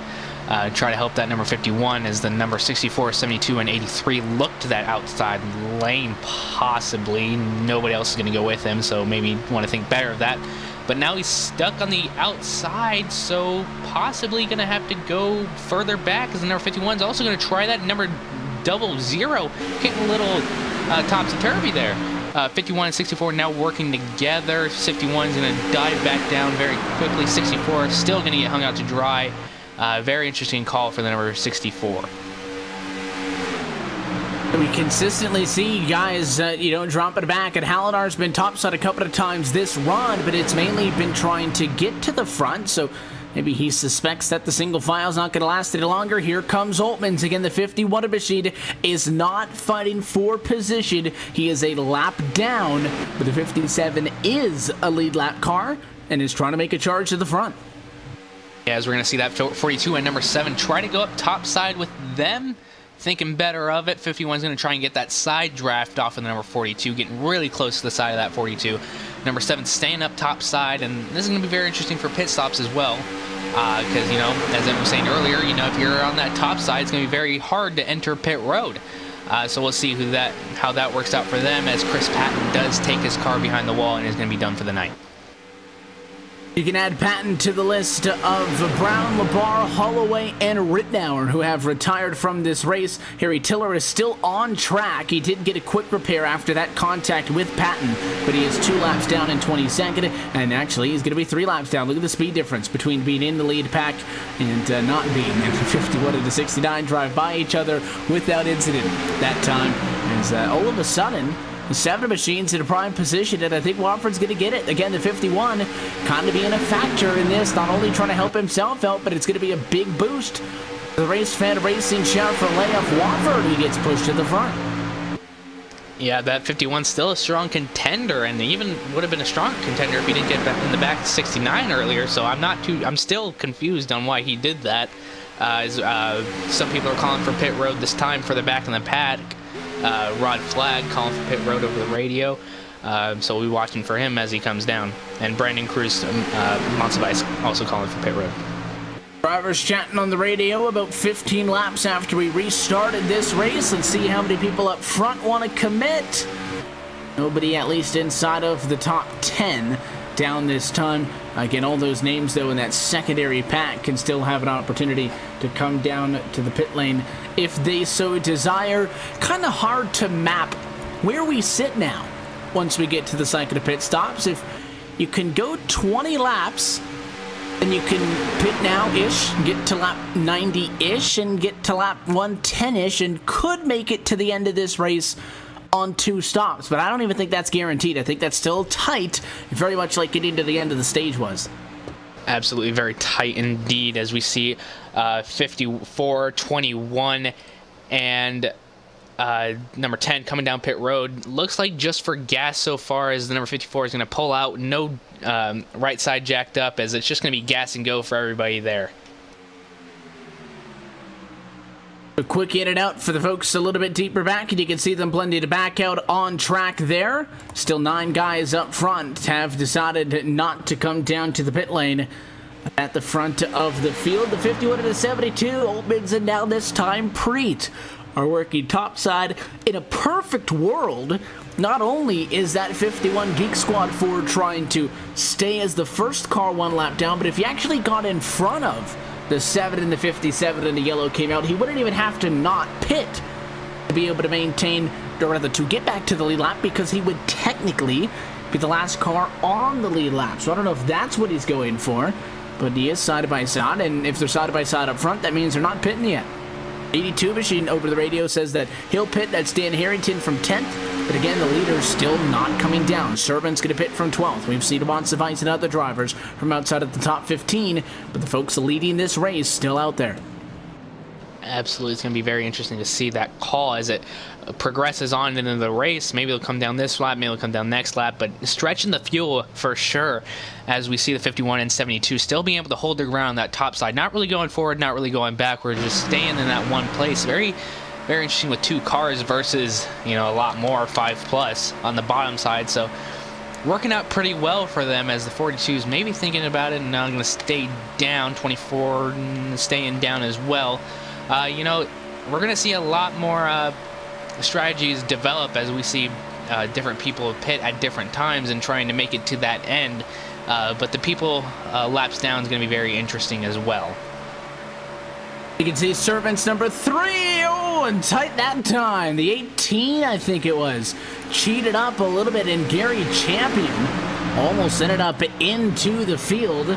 That would not have been a fun exchange, but looks like once again we're safely able to get on by, and this race continues at a pretty good pace. We've been talking and hyping up. This is the longest race of the season, and that the time limit not really going to be a factor in this one. If it was a regular race, any other, you know, given time out here, we'd be closing in on our time limit, but the folks up front want to go green to the end, and we are pitting. Here they come, and Santa Merchant gonna jump in front of Wofford on the pit road to Murchison, Wofford, Jorgensen, Piscini, Bartlett, Berger, Preet, and Evans, all down pit road. They are down pit road. If we're going to follow the number 57 of Seth the Merchant into his pit box, as we see him come down, excuse me. Perfect pit stop. He's going to get some gas, probably just gas and go. No, left sides are getting jacked up, as we see a different call from the other guys further back in the field. Just left side tires for him, and go. 88's going to beat them all up pit road. 3 wide. 3 wide for second place. Rodney Wofford gets that. Excuse me, Seth the Merchant gets that race off pit road. 1 and 7 follow behind him along with the 24. What I find interesting there is Wofford beat both the 57 and the one to the line off of pit road, which is why we talk about how the number 1 pit stall is the best pit stall to be in, because if you're under yellow, he's leading this race.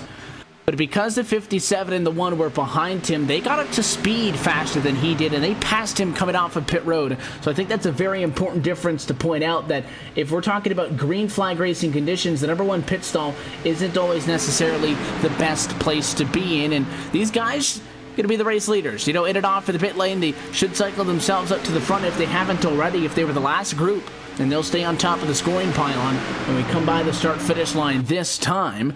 We'll see if that is the case. It's Jurgensen trailed by DeMerchant in the 57, stage winner earlier tonight.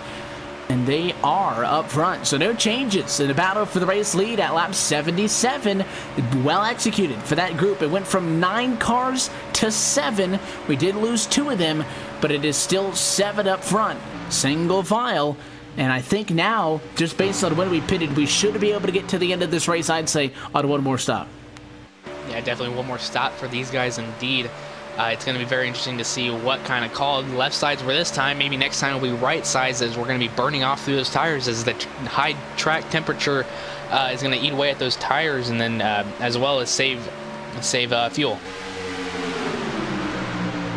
As everybody tries to work down, again, we are in the home stretch. But I guess if you can't make it to the end with an extra set of fuel, you're not quite there. And a relatively strategic, I think is the word I'm going to use, race so far tonight up front in Talladega. The lead 7 cars are single file, as we're caution free since the break at the halfway point. So we'll take this opportunity to step aside, but we will keep it LSRTV non-stop so you don't miss the moment of the action. But Mark Jurgensen Jr. is your leader at lap number 78 of 113 in the Drafthardt 300. You're watching LSRTV's continuing coverage of the Superspeedway Cup Series on iRacing Live. Back to Lincoln, Alabama in a moment.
Welcome back live to the Talladega Superspeedway. You're watching the Superspeedway Cup Series Drafthardt 300 at LSRTV. Your home for sim racing. Happy that you're with us on a race that has had plenty of good green flag racing. We rejoin the action here live at Talladega at lap number 82 of 113. This time by, we take 31 laps to go in this race. And happy to have you topside of myself, Evan Pasoko, Trevor Valderrama, Cisco Scarbusa downstairs with you this evening. As always, also want to remind you that coverage of the Superspeedway Cup Series is brought to you by Joel Real Timing, the official timing software of LSRTV. Whether you spend your time on the sim behind the wheel, on top of the pit box, or from the spotter stand, JRT is your go-to software for iRacing timing and scoring analytics. You can get yourself a basic download or get the full pro version today by logging on to joel-real-timing.com for more information. Official timing software of LSRTV. Still the same scenario that we saw up front, and that is single file. Jorgensen 1, DeMerchant 2, Piscini 3, Watford 4, Berger in 5th with Bartlett 6th, and Spencer Preet in 7th. A couple of packs from there on back. 8th position through 11th is a pack. Looks like 12th on back is another pack, but I think everybody's single file. Yeah, over the break, the 18 on, or the 12th on back had a really good battle going on, where 69 had found himself after that incident with that other driver, as we saw earlier in the race. Rod Flag also back there, all in the lead lap, it looks like. Could be wrong about that, but so far the majority of that pack is on the lead lap, so we're gonna see how these guys all file out. And up front, still single file, as we mentioned. It's only a matter of time before we see some two wide racing action that could potentially lead into a yellow. And as we know about racing, cautions do infract read cautions, especially at a race that it is the last regular season race, and next race they go playoff racing. Yeah, if you weren't with us earlier, this is the final one on the regular season. Wins and already locked into the playoffs for Watford, Jorgensen, Monsivais, Piscini, Chaburko, Champion, Coleman, DeMerchant, and Cozy. Also with wins this year, Altman's and Ball, but they are not top 25 in points, which means that into tonight, also Flag, Rittenauer, Tiller, Brown, and Preet are your championship 14 at the moment. But if we get a new winner, anyone from 15th through 25th, the same 5 are still getting it on points. It is a minimum of 5 points transferees, no doubt. So Preet's only concern is not getting beat by Servant by 16 positions, and that's not currently happening at the time being. So Preet's feeling pretty good, I would say, in P7, but the door is still open for maybe a first-time winner, but that's not looking like the case up front because the series veterans are there trying to pound this thing home, and they occupy all of the top 5 spots. Yeah, it's getting really close in the playoff standings, and you know, you could see another repeat winner like we saw last week. Mark Jorgensen Jr. and Seth DeMerchant really battling it out between them. The rest are really just hanging out. We'll see if they try to go for, we see if the number 1, 7, 24, 42, or 72 really try to battle for that top side as the laps continue approaching lap 90 as they're running out of time. Time for logging laps is really over, in my opinion. You start getting that top groove formed to get in front of everybody else. And we just kind of have to wait because the guys up front, disciplined, trying to get to the final pit stop, which is still close, but I think will only require one additional trip down to the pit lane to be able to make it to tonight's 113 lap distance. Obviously, a yellow at any point changes just the race in general because you're going to have a crapshoot with 19 cars fighting instead of, you know, the top 7 who are a little bit more civil to one another at the moment, but also it's going to change what happens on fuel because if we were to see a yellow now and you were to pit, probably wouldn't be able to stretch it the 26 laps to go or whatever it's going to be this time back to the line to the end of this race with what you got on board. So still some questions in the air, and it always seems like when things are calm like this, the calm before the storm, almost too quiet, and something's going to break out. And when it does, it's going to all happen at once. It absolutely will. It will happen at once. And, you know, I was just thinking that calm before the storm. maybe after this green flag pit stops, whenever it may be, we're going to see a lot of the storm coming up. And number 72 is trying to get above that 42, maybe seeing Harry Tiller actually on the apron, possibly stopped. He's dropped back and slowed a couple of times tonight, and that's not going to do him any favors. He came into tonight 11 points ahead of the final transfer spot. That meant that he was 27 points above getting eliminated. He's in 22nd. So again, his rough go at it's going to continue based on bonus points to be handed out. This thing is not done, but Paul Servant's spin at the end of the stage meant that he only got 1 bonus point, which could be critical in Tiller's advancing to the playoffs if he does. Yeah, it looks like he did run out of fuel. That's what I'm guessing right now, because he is slowing down at a good pace, not really ramping up, just slowing down as we see a look back towards the lead pack. As we see, really close racing, single file, and waiting for that pit stop to happen. I think if you want to get to the end of this race, you're going to want to pit 18 laps to go. Anything less than 18 laps to go, I think the more the better. That would mean that you're going to have to go at least 6 more laps on the fuel that you have on board. And it's not going to be one of those things where there's going to be a big variance on, who is going to pit when. Do you try to, take less fuel, all those kind of situations we were talking about closing in on the stage. If you're pitting, you're getting it full of fuel, and you're racing to the end. Just kind of reverting back to some of the things we were talking about earlier, though. With the hot track temp, the sun beating down on this Talladega Superspeedway, I thought that tires would be a little bit more of a factor. We have seen guys take tires, 4 tires especially, at that stage break right before the midway point in this race. But other than that, the cars really haven't looked all that upset. I feel like they've been doing a relatively good job, with the exception of Tiller, who got sideways that one time at a turn 2, and I think that was simply because he was trying to move for the outside to the inside of the racetrack while coming off of the corner. The cars appear to be relatively stuck to the ground. But to be fair, we haven't seen a whole lot of fighting up front, and I'm not saying that as a bad thing, just we haven't seen a lot of chaos up front. Yeah, there's drivers retired from this race, but still 22 of the 27 who started this in are on track, 17 of which are on the lead lap.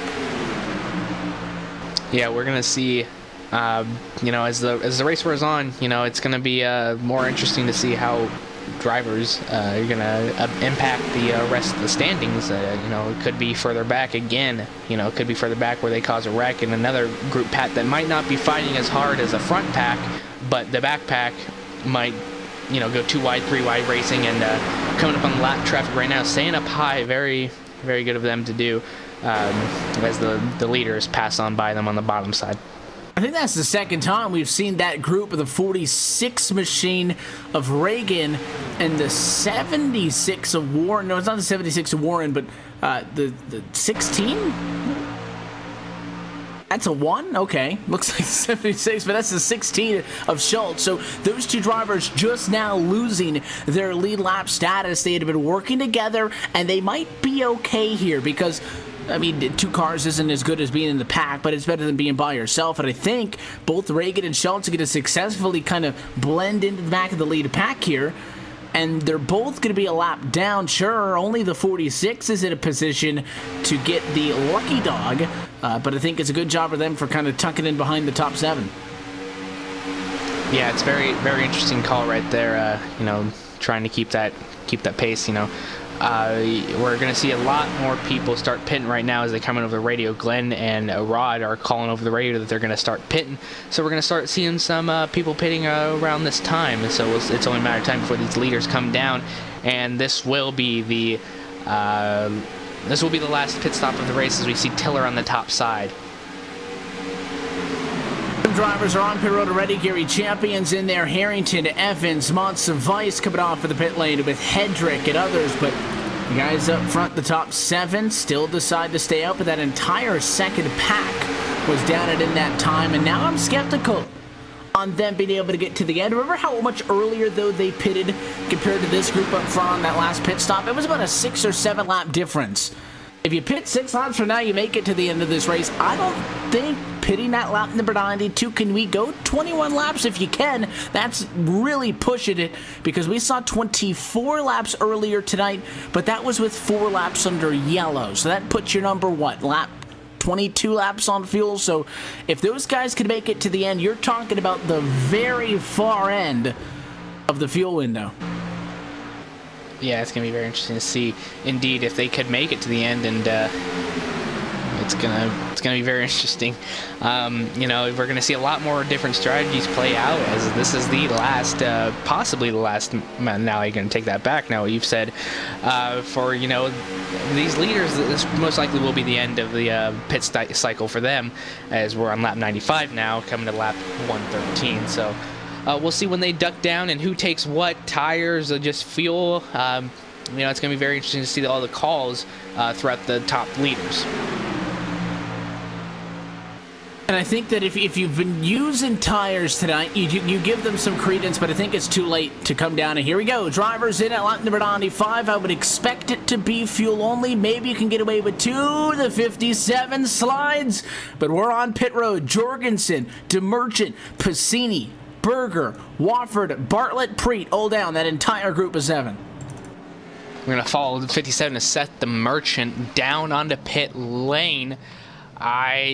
Good pit stop in there. 88 and 7 also good. Harry Tiller coming behind them. 57, 88 and 57 and 88 going to take right sides. Number 7 going to take left side. 72 beats them all off of the line. 88 last in, well. First out. Wow, I believe that he just took gas, because there is not a possible way. Not only just gas, but that was a very short stop. I don't know if he calculated that he could go up a gallon or 2 less than topping it off, but that was a blistering stop by Preet. He might not be in the clear, though, because look at the big run by the one of Piscini. Piscini, I thought maybe was going to try to go around him, but as he pulls to the bumper, that's a win for that Napa Chevy.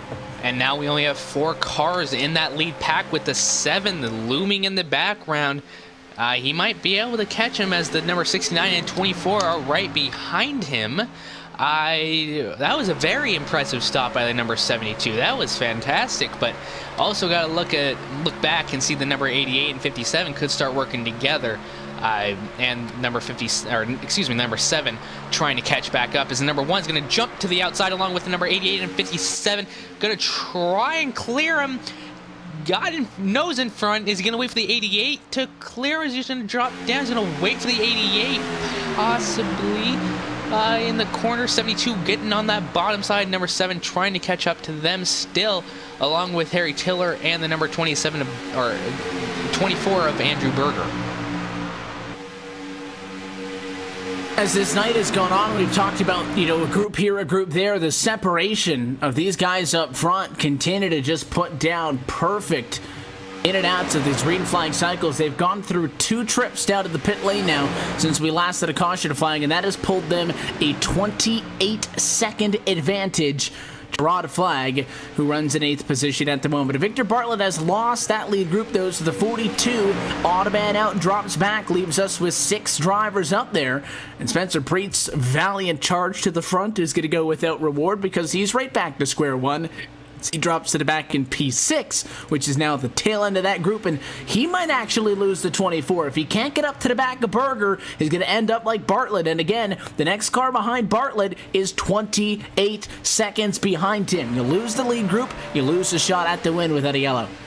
Yeah, losing it after that fantastic pit stop is going to be a heartbreak for that driver. And you know, you gotta stay up with that front pack, especially at a restrictor plate track, as the number 1 is going to continue to lead with the 88 close behind. 57, 7, and 24 also close behind. 24 starting to get a little bit of distance between that number 7, but easily going to be able to pull back up to that bumper. And when do we start making moves? We saw it at the end of the stage, ironically enough, when we restarted with 10 laps to go, that drivers actually single filed it out a little bit. And it seems counterintuitive, but if you think about it, there's some logic behind it. And when you get to the end of the stage, and this is typically in scenarios, you know, where we're fighting 2 wide, 3 wide, and then we single file out, we get late, because the moves matter a lot more. You're no longer testing the waters. If you're second, you go to the outside, nobody helps you, and you fall to 10th with 20 laps to go, you might not win this race.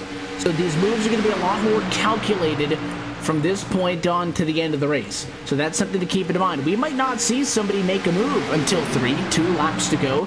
The thing that you do not want, and by no means are these top 5 drivers trying to help each other out. They're not trying to hurt each other, but I don't think they're trying to help each other out. But I think that it's counterproductive to fight against each other, wreck, and bring everybody else into this. So they want to fight. If they're going to do it, they want to make sure that they don't cause issues. And the 57 at the Merchant does not want to wait around. And he's got a big run out of nowhere. The 57 from third in line, almost all the way to the front. I think Berger bailed out, though, and that hurt those two topside. Absolutely. You need a big, that was a fantastic run by the number 57, but 24 did jump back to that bottom line. Is he going to go to the top side again, try and make something happen, as he saw that they got a big run, so he's going to want to stay out there on the top side. Is now he's starting to get a little bit, losing that lead pack a little bit, maybe not. Yeah, absolutely, Evan, I agree with you completely. If you bring out a caution, and that's just going to bunch everybody back up. 11 cars on the lead lap, possibly 20 at the end of it if it does get a caution, because there's only about 8 cars on with 1 lap down. Number 64 and 72 coming into the mix here, as I believe 64 is a lap down. He's a lap down. Just bringing that number 72 along as he's coming back into that mix.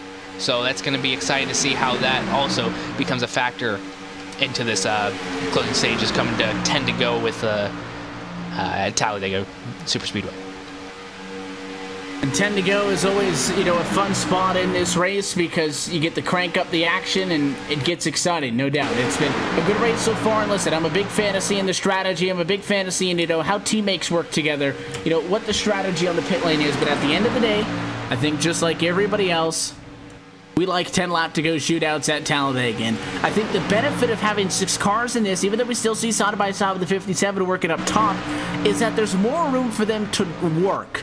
And I think that means that we have a higher chance of seeing a good run to the end of this race. Sometimes when you get a yellow and you got 30 drivers trying to win a race, it's just complete chaos. You're 4 wide, you're 5 wide, and it's just controlled wrecking, if you will. But when you got 6 cars, there's space. You can get 2 guys together and try to push. You can, go 3 wide. There's a little bit more real estate to work with. Yeah, absolutely, and they have been going green for quite a while. I believe it's since the stage begun. This is going to be a big factor onto them, and trying maybe getting some tunnel vision a little bit. I've been in incidents like these where you're running a lot of laps, and you're just going to start getting tunnel vision. But it looks like these guys have been doing a fantastic job of clean and green running with 10 laps to go at the line. It's going to be very interesting to see who can work with each other and who can go up. I thought they were going to pit just up and down a little bit more. 24 still at the bottom there, and 72 is going to jump up to the outside, maybe get some air from pushing that number 64. They are close to that lead pack. Number 1 still leading with the 7 charging on the outside with number 57. 24 is maybe thinking about going up there. No, not going up there at all. It's going to be very interesting to see how many people can make that top side work as Dwayne Cooper and Gary Champion do retire their cars. Something else to keep in mind as we watch all this up front is that green 64 machine in the middle of all of this is not battling for position. Alex Hallinar is 11th and is the first car 1 lap down, but he's the only reason Spencer Preet's still in this. And we talked about Victor Bartlett dropping off. He is now 17 seconds behind the lead pack. That's the difference between draft or no draft. So he has gone way off the deep end, and Preet's really used the 64. 64 is there kind of for his own reasons. He wants to stay the first car lap down to get away by him, but it's helping Preet get in this thing. But the 72 has to get in front of that car if he wants to fight for this. Right now, he's just kind of there. He's not really a part of the battle for the race lead as Wofford becomes the next driver to mount the charge, and there's that 72 behind, just as I said that, trying to get in front of Hallinar to get in this action because we're inside of 10 laps to go. I think 8 left on the board next time. This is intense, fantastic racing. Great way to spend your Friday night. The 72 is going to try and battle his way back up to the front, saying, I didn't just take that gamble for nothing. I'm going to try and get myself up to the front where I belong. 7 and 57 starting to drop back a little bit, maybe getting a little distant between 72 and jumps to the high side. Very interesting call. I would have stayed with the bottom, but maybe he knows something. He was running with that high side. It was very interesting to see the battle between the 64 and 72. I don't know why he didn't just let him by and start pushing him, but he's up there now. Is number 88 going to jump in front of the number 7? Seeing that he has a... number 7 is going to jump down behind the number 1. Very interesting calls all night here with this pack. Get very dicey and, you know, maybe a wreck upon us. Now, when will we get a wreck, and then maybe that will be the end of it, Evan? We have to remember when we get down to the end of these things that... 88. Oh, there we go. There it is. The 88 machine of Jorgensen. Caution is going to come out. I was about to say that when we get to the end of these things, you get the 5 laps to go or less, that a yellow could end it, and out of nowhere, Wofford pushed up a little bit. Going into the tri-oval, Jorgensen gets tagged. He bounces off of Seth the Merchant, and we will have a restart at Talladega. Spencer Preet also involved in that one.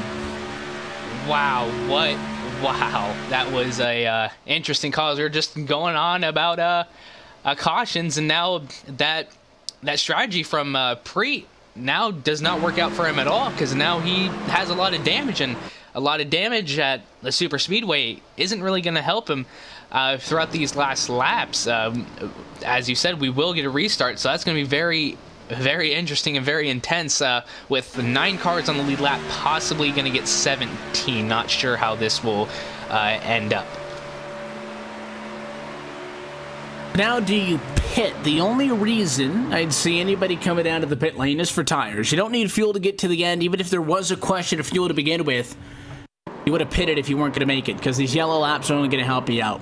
But with 9 cars on the lead lap, is it a terrible idea for Bartlett or, you know, Jorgensen, 6th and 7th, to come down to the pit lane? The 88's going to pit because he has damage, but if you're only giving up 2-3 spots, why not come and take the tires? Berger thought about it, not willing to commit. Jorgensen is in because he has the damage. Preet's also in because he has the damage. Bartlett, Monts of Ice will stay out, but flag it will come down pit road from P9. Yeah, that was an interesting call for them, as we're going to see people come down pit road, and, you know, money stop time for them, and try to get into the try to get some good enough car to get into that fighting position for the rest of the race. So it's going to be very interesting to see, as now we do have all these cars bunched up, so we potentially could see 3 or 4 wide racing here at Talladega Superspeedway.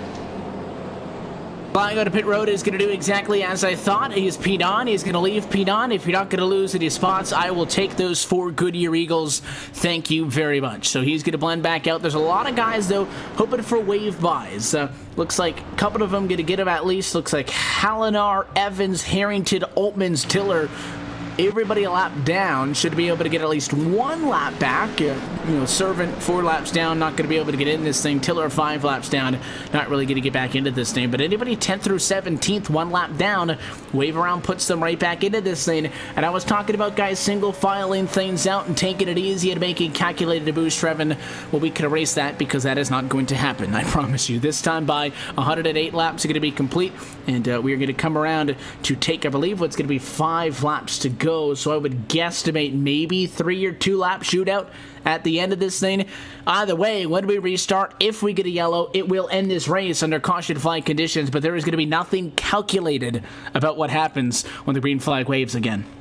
Absolutely not. These guys are going to be going pedal to the metal, and you know, try to get that win for the last win on the regular season. And this is what I love about super speedway racing. You know, you're gonna probably get a wreck towards the end, and you know, just see that final laps go down between maybe 2-3 laps and go green. It's just gonna be very interesting to see how this all shapes out. I'm very excited.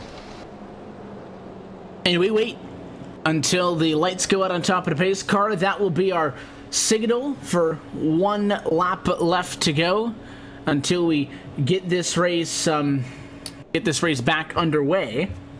We'll see if that happens. The cars are still single file, so that would lead me to believe that we have not already gotten the 2 to go.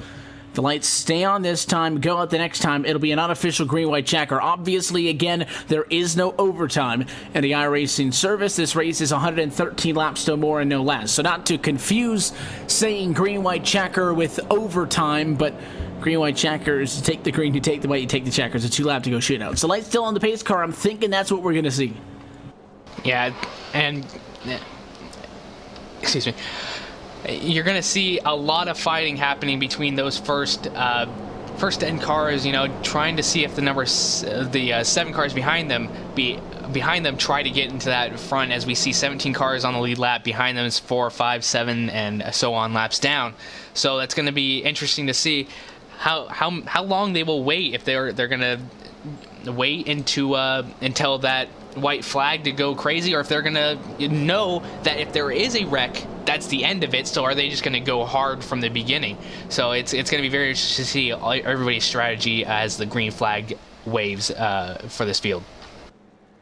Also, I said if wave rounds go to positions 10 through 17, you can get back to the lead lap. They are all back to the lead lap. So Alex Hallinar in 10th, Ramon Evans in 11th, Dan Harrington 12th, Mike Schultz 13th, Richard Reagan Jr. 14th, Glenn Hedrick 15th, Sean McCarrick 16th, and Scott Warren in 17th. They're all going to be back on the lead lap. Not that, I mean, 17th is probably not going to win a green-white checker shootout to the end of this race, if we're being honest, but it is Talladega. You get junk on the last lap, it's first person back. You don't have to have a whole race car to win this race, so never say never.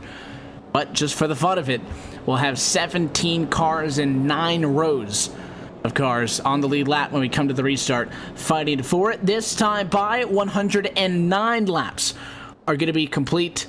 We will take 4 laps left to go, so I believe the restart is going to come out with 3 laps to go, assuming that we do get the one to go this time. Yeah, and you know, we've seen it many times before with wrecking in the real life.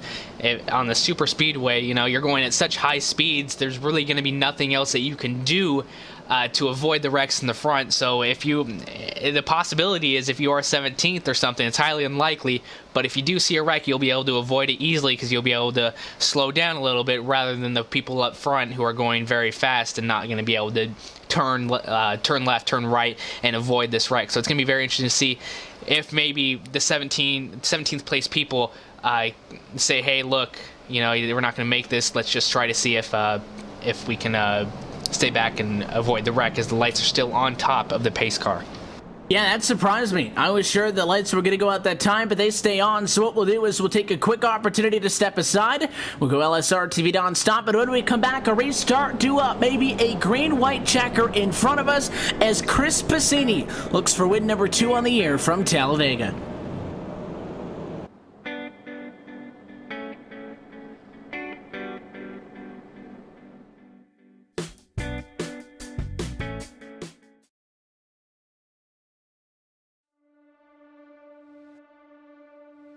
When I was 16 years old, I was working at a Goodyear tire store, and my boss actually built an old dirt car, street stock Monte Carlo. Went with him one night, fell in love with it. It was a hell of a race, hell of a party, and a big fight afterwards. I was like, this is it. This is it for me. It wasn't long after that, I was driving an old 78 Camaro out of the weeds at that guy's farm. We pulled that thing out and made a race car out of it, and away we went.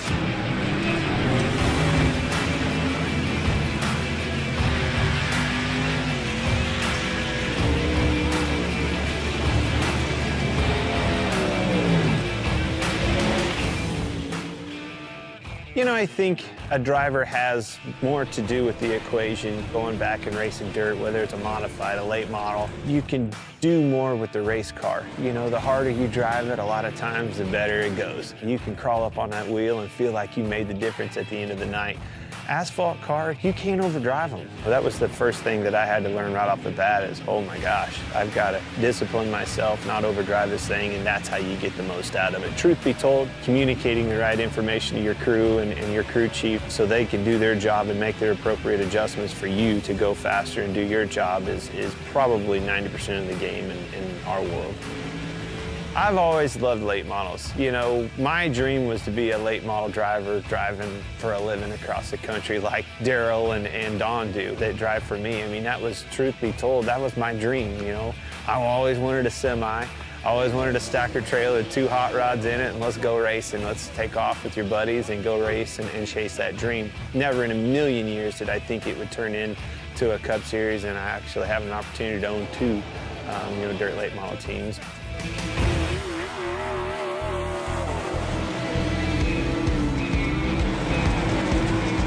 When you think of iRacing, you don't think of a video game. It's not. It's way above and beyond any of that.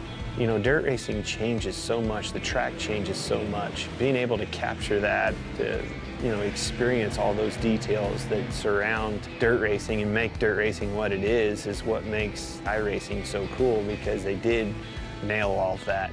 I knew when they came to our shop and scanned cars and went to the detail of getting that car right, I knew that it was going to be over the top, because it blew my mind just the work that went into making sure the car itself was legit. This sport has been around a long time. The competition can't be replaced, and that's what brings people back to the racetrack week in and week out.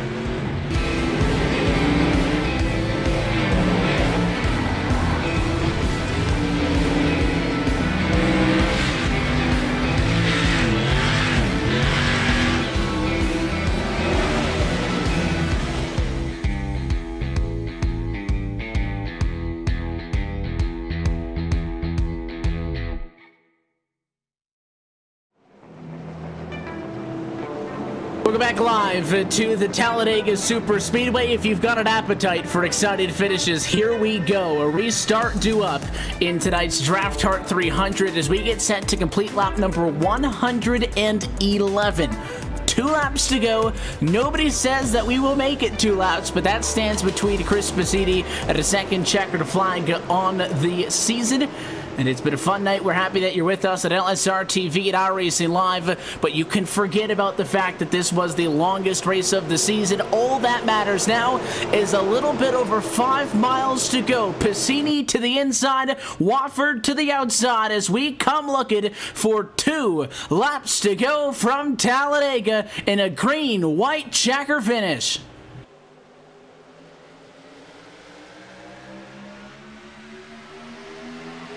Gonna get him up to speed, a lot of contact inside and out as everybody was itching to get that throttle foot down, but we get up to the gears to 1 and 2 once more. Inside gonna have the advantage. It's Piscini pushed by DeMerchant, pushed by the 42 of Victor Bartlett. If you get to the white flag, we race it out. This is going to be very exciting racing as we come into this white flag area. You know, final flag and it's done. It's done. These guys are going to be battling it out in single file now, but how long until they wait? You know, you can't really have time to wait around, because we saw in the beginning, in the back of the pack, they wrecked. So I don't know how long they're going to wait. Set the Merchant really lurking with that 42 with the number 1 could get let out to dry. Maybe 70, or excuse me, the number 7 and 88 could make something happen. But, you know, they're really staying single file. 88, contact with the 7 a little bit, trying to go top side. 24 is going to follow behind him. Rod flag really far behind. I don't think he's going to be able to make it happen as we're on the white flag that is in the air. Number 1 of Chris Piscini still in front. Good battles going on with the 57 and 42. Oh, the 57 and Emergent, what a save! That car was so sideways, he's going to hang on. He might not fight for the win, but DeMerchant saves his night as here we go. Final time in 3 and 4. First driver to the start-finish line to take home the checkers. Do we make it? Can Victor Bartlett get a win? Tries to look high, tries to look low, we're wrecking behind. Wofford's in it, Berger's in it, and the race to the checker. Chris Piscini too fast, and he wins the Drafthardt 300. Second win on season 15 for the driver of the number 1 machine, and both come on the Talladega high banks. Wow, what a finish. Oh, my heart rate is through the roof right now. That was a finish. That was quite the save by the number 57, and then coming into that trial, that was just a fantastic finish. Great win to the number 1 of Chris Piscini, or wait, yeah, Chris Piscini. That was fantastic. You saw a big junk. I told you if we get to the white, didn't matter if we wrecked, and they definitely utilized that asterisk and took out plenty of race cars, both coming to the white flag, or they're coming to the checkered flag on the white flag lap, both before the line and after the line. And you can see Victor Bartlett in that 42 machine really wanted to get a little bit extra to drive the 42 without a win this year, but once those behind him wrecked, he needed some sort of push. He needed help coming from behind, and he wasn't able to find it, and Chris Passini burns it down on the front straightaway once more. A winner in this Superspeedway Cup Series, and it is a well-deserved win for him. A very exciting run to the end there. Absolutely, that was quite the way to finish the Superspeedway Cup Series regular season. That was incredible. I'm still at a loss of words of that. Best race that I've called with this series. We had 2 repeat winners in this season. It's only going to intensify as we go into the later weeks of the playoffs. It's going to be career win number 5 for him and his second on the season. Chris Passini making a point that this may be his year to fight for a championship in this Superspeedway Cup Series. We'll hopefully go trackside to get his reactions and more from your top finishers as we step aside one final time from Talladega. And when we come back, we will chat with your top finishers and let you know the playoff grid, the regular season for the Superspeedway Cup Series is officially complete. And Chris Passini is your winner tonight from Talladega, the LSRTV post-race show. When we come back, you're watching iRacing Live.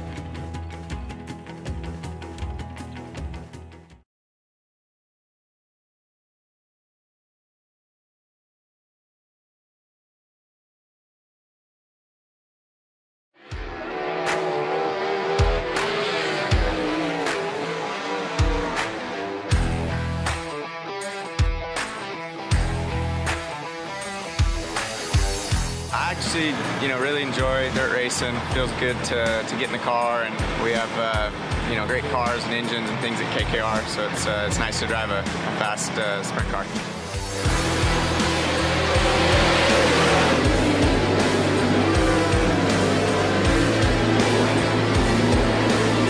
Couple of separate lines developing, 3 wide action on a turn 2. Craig Kinzer, Casey Kane, and Garrett Pittman going at it.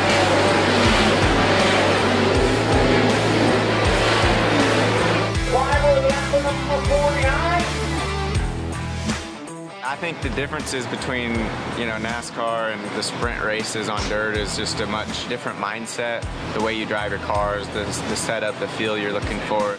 I think one of the hardest things to tell as a fan is when you're watching a race, whether it's a NASCAR race, a dirt race, is just what's really going on in the cars. With iRacing, you can get the way that the track's changing, which they've done a great job in how the track changes throughout the night or throughout the race, just to try to capture it and let the fans play it and realize, like, man, there's actually a lot going on, and you can't always see that when you watch a race. So I think it's pretty neat. It's, enjoyable for me, but at the end of the day, it's actually much of a simulation, and there's a lot of ways that you can learn from that. And, early on, it was neat to look at the Cup tracks that I was going to, places that I had never been. So I think it kind of gives you a head start leading into a weekend. It's pretty real life, and that's pretty neat.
back live to the Talladega Superspeedway for the LSRTV post-race show following tonight's Drafthardt 300, the 13th and final regular season race on the Superspeedway Cup Series calendar has come to a close, and we will have ample opportunity over the rest of the evening as well as into the weeks and months coming to talk about the playoffs. But first, we get set to chat with tonight's top finishers. Before we do so, as always, is we welcome you back upstairs in the LSRTV booth with myself, Evan Pasoko, Trevor Valderrama, and our producer Cisco Scarbosa downstairs. We take a look top to bottom at tonight's LSRTV full race results. Chris Bassini takes home the checkered flag tonight, his second on the year right here in Lincoln, Alabama. Victor Bartlett, valiant charge to the end, comes home P2, and Mark Jorgensen Jr. is in third. I know the 88 is standing by. We hope to get a word with all of your top three finishers momentarily. Rod Flag runs tonight, ends up P4, almost exactly where he started, with Spencer Preet behind to round out the top five. Seth the Merchant should have been wrecked, but somehow saved it and gets a P6 finish tonight. Mike Schultz comes home in 7th. Brandon Cruz Monsivice is 8th. You got Shauna McCarrick in 9th, and Ron Evans rounds out your top 10. Scott Warren finishing 11th. Dan Harrington finishing 12th. Glenn Hendrick finishing 13th. Alex Hanier finishing 14th. Richard Reagan Jr. 15th. Rodney Woodford 16th. Andrew Berger finishing 17th and a lap down. Harry Tiller, we saw incidents happening with him, finishing 18th, 10 laps down. Paul Servant 19th and 11 laps down. And running out your top 20, the 00 of Dwayne Cooper finishing 13 laps down.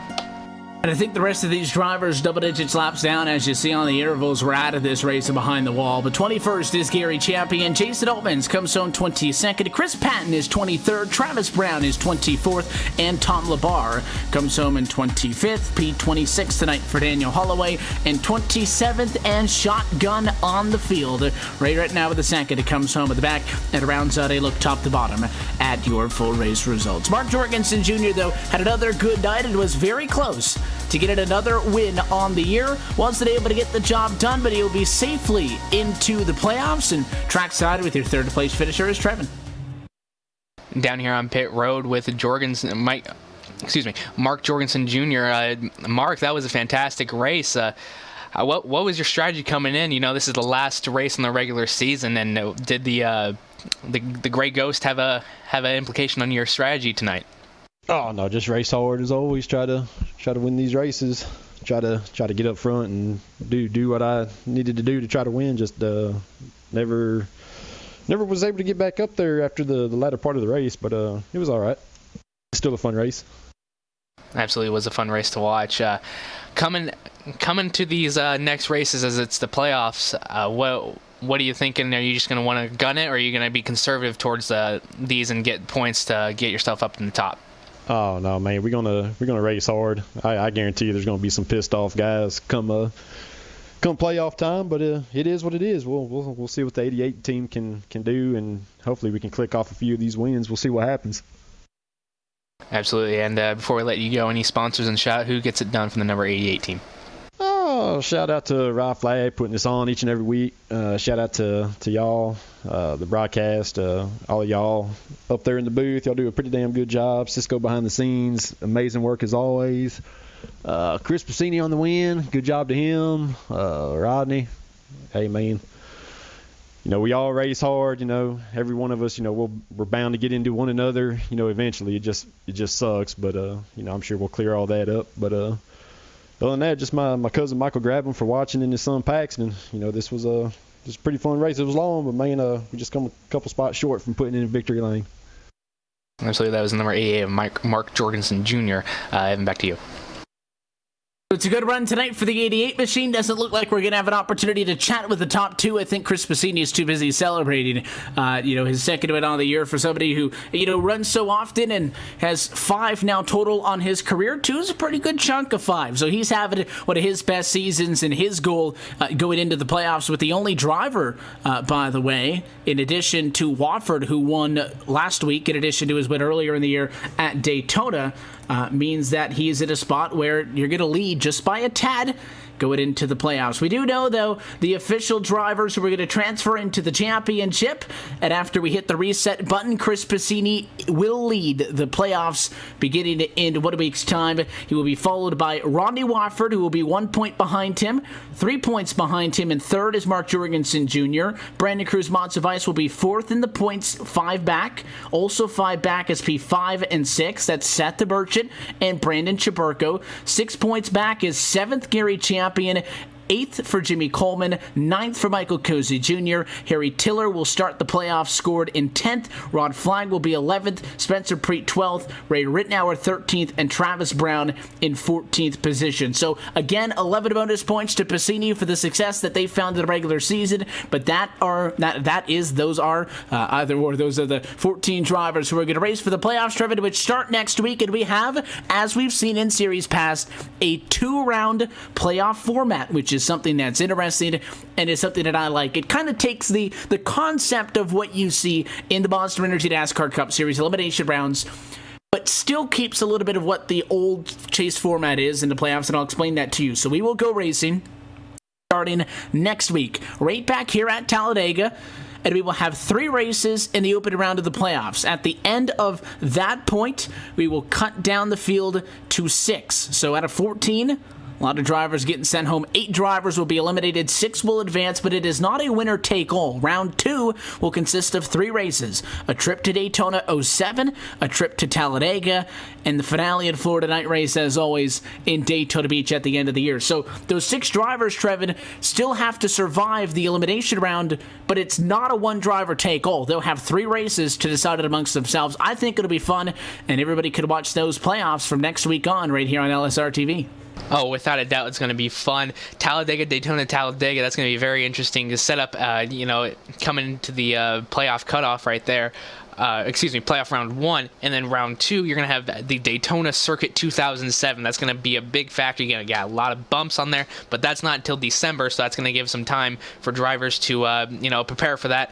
And then we have Talladega, and then, of course, ending off in Daytona. That's going to be very interesting to see.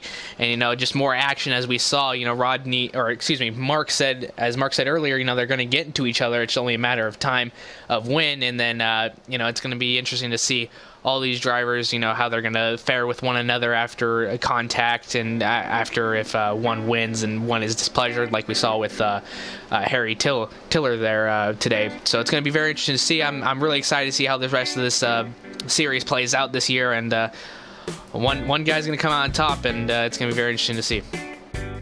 The 13 down, 6 laps, or rather 6 races left to go in the season. But the playoffs, I think, if you haven't been with us or if you just jumped in tonight, this is the time to bunker down because Superspeedway racing is so fun and so unpredictable. You try to get guys to strategize in the playoffs, and it very rarely works. So I expect a lot of hard-fought racing. And again, round 1 of the playoffs coming up on the 3rd, the 10th, and the 17th of November. We will have an off week, and then the round of 6 and round 2 of the playoffs to determine the champion will all be in December on the 1st, the 8th, and the 15th right here on LSRTV. But all that being said, tonight comes to a close with Chris Piscini taking home the checkered flag. So as we step aside and say goodnight from Talladega, do want to thank, first off, everybody for tuning in on behalf of the entire team at Live Sim Racing LLC, the folks behind the scenes for DJ Lyon, Laura Lawson, and of course everybody who makes it happen top sign in the booth night in and night out. For the team tonight, though, myself, Evan Pasoko, Trevin Valderrama, Cisco Scarbuzzo, I want to thank you for joining us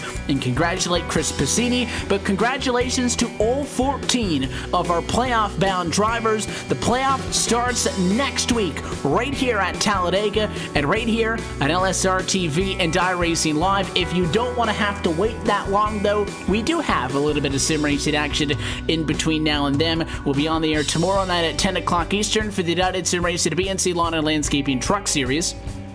And of course, next week RSR and all of our other regular series are in action. If you want that full broadcast schedule, you can find that online at livesimracing.com, or to stay up to date with all the information, follow us on social media on Twitter at LSRTV and on Facebook at facebook.com/LSRTV official. The playoffs, though, are 7 days away, and the playoff opener is next Friday night right here at LSRTV and iRacing Live. But every race of the road to the championship can be found right right here on your home for sim racing. Until next time, though, good night.